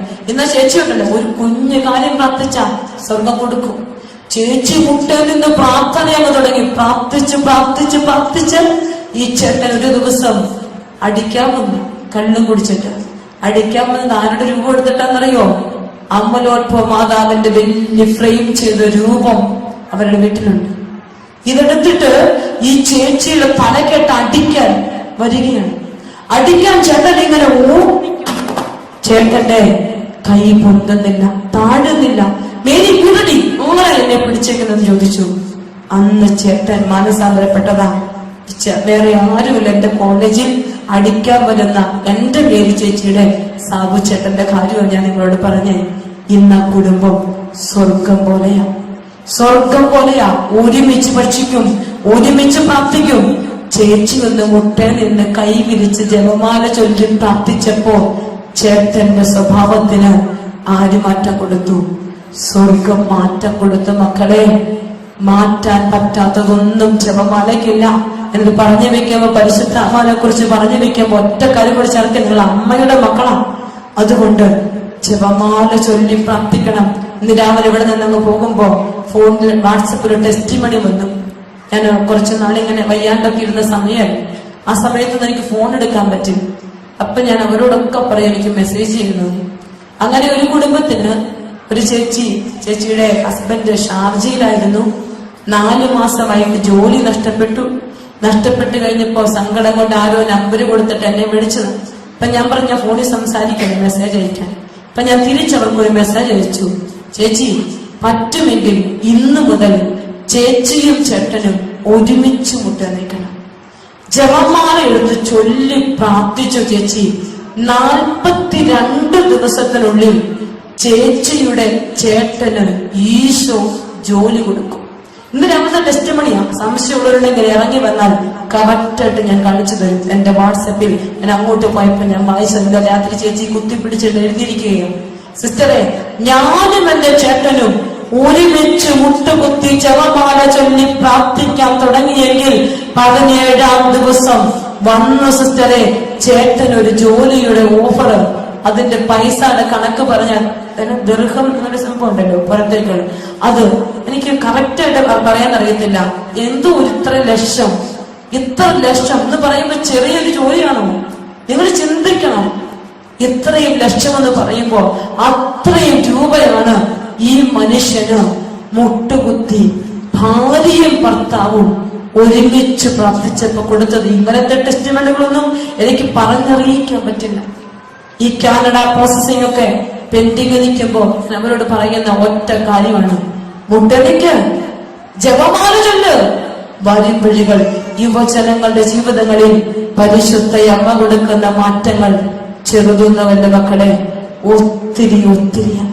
അവരോട് ഞാൻ പറയും, നിങ്ങളൊരു ജപമാല ചൊല്ലും, ഒരു 50 കൃപ നിറഞ്ഞ പറയും. ഒത്തിരിയൊന്നും വേണ്ട, 50 കൃപ നിറഞ്ഞ പറയും. ഒരു പെന്തിക്കോസ് ചേച്ചി എനിക്ക് നിരന്തരം മെസ്സേജ് അയച്ചോണ്ടിരിക്കുവാണ്. പുറത്താണ് ചേച്ചി. സിസ്റ്ററെ, എന്റെ വീട്ടിൽ ഇങ്ങനെ ചാഴി കിടന്ന് മറയുമോ? എല്ലാ വർഷവും ഈ ചാഴി വരും, ഇത് പോകുന്നില്ല. ചേച്ചി ഒന്നാമത്തെ നമ്മുടെ കത്തോലിക്കയായിരുന്നേ, അവിടെ ചെന്ന പെന്തിക്കോസ് ആയതാ. അപ്പൊ ഞാൻ പറഞ്ഞു, ചേച്ചി പെന്തിക്കോസ് ആയെങ്കിലും കത്തോലിക്ക ആയിരുന്നെന്നും ഈശോനോട് പറയുന്നുണ്ടല്ലോ. അപ്പൊ ഞാനിപ്പോ പെന്തിക്കോസ് അല്ലെങ്കിൽ ഞാനിപ്പോ പെന്തിക്കോസ് ആണ്. ഞാൻ ചേച്ചി ഈ ചാഴി മാറണമെങ്കിൽ ചേച്ചി ജപമാല ചൊല്ലാൻ പറ്റൂ. സിസ്റ്റർ, അത് പറ്റില്ല. ഞാൻ പറഞ്ഞു, ചേച്ചി ജപമാല ചൊല്ലി 3 ദിവസം പ്രാർത്ഥിച്ചു, ചാഴി പോകും. ഇല്ലെങ്കിൽ ഇനിയും ഇത് വന്നുകൊണ്ടിരിക്കും. ചേച്ചി ഗത്യന്തരമില്ലാതെ പെന്തക്കോസ് മാറ്റി വെച്ചിട്ട് ജപമാല എടുത്ത് ചൊല്ലി പ്രാർത്ഥിച്ചു. ഇതും എന്റെ ഫോണിലെ മെയിലിലെ ടെസ്റ്റ് മണിയാണ്. പ്രിയപ്പെട്ട എന്റെ സിസ്റ്ററെ, മാതാവ് വന്ന് ചാഴീനെ എല്ലാം അടിച്ചു വാരി വൃത്തിയാക്കി കളഞ്ഞു. ഇപ്പൊ ചാഴിയില്ല. ഇതെന്റെ ഒരു ടെക്നിക്കാണ്. ഞാൻ പ്രത്യേകിച്ച് യാക്കോബറ്റ് സഭയിലും മോത്രോ സഭയിലൊക്കെ പോകുമ്പോ ഞാൻ അവരോട് അവർക്ക് കൊന്തയൊന്നുമില്ലല്ലോ. അപ്പൊ ഞാൻ അവരോട് പറയും, അവർക്ക് എനിക്ക് ഒത്തിരി മെസ്സേജുകൾ അയക്കും ആളുകൾ. ഞാൻ അവരോട് പറയും, നിങ്ങൾ കൊന്ത ചെല്ലണമെന്ന് ഞാൻ പറയില്ല, പക്ഷെ കൃപ നിറഞ്ഞ മറിയമ്മേ എന്തൊരു പ്രാർത്ഥന. ആ പ്രാർത്ഥന ഒരു 50 തവണ ഒന്ന് ചൊല്ലിയേക്കാവോ? ചൊല്ലി എന്തായത്? അത് കൊന്തയായി. അപ്പോ അവരൊരു കൊന്തയെ ചൊല്ലി അവരുടെ കാര്യം സാധിക്കും. എത്ര പേരെ മാർത്തോമാക്കാര് ഇവരെ കൊണ്ടെല്ലാം ഞാൻ ഇങ്ങനെ ഈശോ പരിശുദ്ധ അമ്മയുടെ ജപമാല ചൊല്ലിപ്പിക്കും. നമുക്കൊരു നീതി കിട്ടിയിട്ടുണ്ട്. ഈ കുടുംബത്തില്, ഈ ഇടവകയിൽ വീണ്ടും ഞാൻ പറയാണ്, പല കുടുംബങ്ങളിലും ജപമാലയില്ല. അത് മാത്രമല്ല, ഒരുമിച്ച് ചൊല്ലുന്നുമില്ല. ജോലിയില്ലെന്നും മക്കൾ വഴിതെറ്റി പോകുന്നെന്നും പണമില്ലെന്നും നിങ്ങൾ കരയുമ്പോ ഉത്തരവാദികൾ നിങ്ങൾ മാത്രം മറക്കരുത്. ജപമാല ഒരുമിച്ച് ചൊല്ല്. എത്ര തിരക്കുണ്ടെങ്കിലും ജപമാല ചൊല്ലി പ്രാർത്ഥിക്കും. പ്രിയപ്പെട്ട മക്കളെ, കർത്താവ് ഒലിവെണ്ണയുടെ അഭിഷേകം എനിക്കും ഇപ്പോൾ പരിശുദ്ധാത്മാവ് ഈ ഭൂമിയിലേക്ക് പെന്തക്കോസ്ത് ദിനത്തിൽ ആഗതമായപ്പോ അവരുടെ മധ്യത്തിൽ ആരിരുന്നു? ശിശുരുടെ മധ്യത്തിൽ ആരുണ്ടായിരുന്നു? പരിശുദ്ധയമ്മ. പരിശുദ്ധാത്മാവിനെ കുറിച്ച് പറയുമ്പോൾ, ഒലിവെണ്ണയുടെ അഭിഷേകത്തെ കുറിച്ച് പങ്കുവയ്ക്കുമ്പോ അതിന്റെ നടുവിൽ ആര് നിൽക്കണം? പരിശുദ്ധയമ്മ. പുതിയ നിയമത്തിൽ ആദ്യമായി പരിശുദ്ധമ്മ നിറഞ്ഞ ഏക വ്യക്തിയാണ് ആര്? പരിശുദ്ധയമ്മ. ലൂക്ക 1:35. എന്താണ്? അത്യുന്നതന്റെ ശക്തി എന്റെ മേൽ ആവസിക്കും. പ്രിയപ്പെട്ട മക്കളെ, അപ്പോൾ പരിശുദ്ധ അഭിഷേകം എന്റെ ജീവിതത്തിൽ കിട്ടണമെങ്കിൽ ഞാൻ എന്ത് ചെയ്യണം? ജപമാല എടുത്ത് ചൊല്ലി ചൊല്ലി ചൊല്ലി പ്രാർത്ഥിക്കണം. അമ്മയോടൊന്ന് പ്രാർത്ഥിച്ച് തുടങ്ങിക്കേ. അമ്മയുടെ മക്കളായി നിങ്ങൾ മാറിക്കേ. എന്റെ ജീവിതത്തിൽ ഒത്തിരി അനുഭവങ്ങളാണ് എനിക്ക് ഈ മേഖലയില് ജപമാല ചൊല്ലി പ്രാർത്ഥിക്കുമ്പോ അമ്മ തരുന്ന അനുഗ്രഹങ്ങൾ. ദൈവജനമേ, നമ്മൾ തുടങ്ങിയത് സങ്കീർത്തനം 80:3. ദൈവമേ, ഞങ്ങളെ പുനരുദ്ധരിക്കണമേ. പിന്നെ എന്ത് പറഞ്ഞു? അങ്ങയുടെ മുഖം പ്രകാശിക്കട്ടെ, ഞങ്ങൾ രക്ഷ പ്രാപിക്കട്ടെ. അപ്പൊ കർത്താവിന്റെ ഈ വലിയ ദൈവകൃപ നിലനിൽക്കുന്ന ഈ ആലയത്തിൽ നമ്മൾ ഒരുമിച്ച് ഇരിക്കുമ്പോൾ ഞാൻ നിങ്ങളോട് പറഞ്ഞു, ജീവിതത്തിൽ എവിടെയെങ്കിലും ഷേപ്പ് നഷ്ടപ്പെട്ടു പോയിട്ടുണ്ടെങ്കിൽ എന്തൊക്കെ ചെയ്യണം? വചനം വായിക്കണം, കുർബാനയിൽ പങ്കെടുക്കണം, പിന്നെ പരിശുദ്ധാത്മാവിന്റെ നിറവ് വേണം. അതിനെന്ത് ചെയ്യണം? പരിശുദ്ധാത്മ നിറവ് കിട്ടാൻ എന്ത് ചെയ്യണം? ജപമാല ചൊല്ലി ചൊല്ലി ചൊല്ലി പ്രാർത്ഥിച്ച് അമ്മയുടെ മടികളിലിരുന്നാൽ അനുഗ്രഹങ്ങൾ നിങ്ങളെ തേടി വരും. പ്രിയപ്പെട്ട മക്കളെ, ഈ ഇടവകയിലേക്ക് വന്ന് 2 ദിവസം കർത്താവിന്റെ വചനം പങ്കുവയ്ക്കാൻ ഈശോതന്ന ഗത്തിന് നന്ദി പറയുകയാണ്. എന്നെ ഇങ്ങോട്ട് വിളിച്ച അച്ഛനും ഈ പള്ളിയിലെ ട്രസ്റ്റി കമ്മിറ്റി അംഗങ്ങളുടെ സെക്രട്ടറി എല്ലാവർക്കും ഒപ്പം എല്ലാ ദൈവജനത്തിനും നന്ദി പറയുന്നു. എന്റെ പ്രാർത്ഥനയിൽ എന്തായാലും കുറെ ദിവസങ്ങളിലേക്ക്, എന്നേക്കുമെന്ന് പറയാൻ എനിക്ക് പറ്റില്ല, കുറെ ദിവസങ്ങളിലേക്ക് നിങ്ങളെല്ലാം ഞാൻ ഓർക്കും. വല്ലപ്പോഴും നിങ്ങളുടെ പ്രാർത്ഥനയില് എന്നെ ഒന്ന് ഓർക്കണം. കുറെ ചേച്ചിമാര് ശാലം ടിവിയിലൊക്കെ എന്നെ കാണുന്നവരുണ്ട്.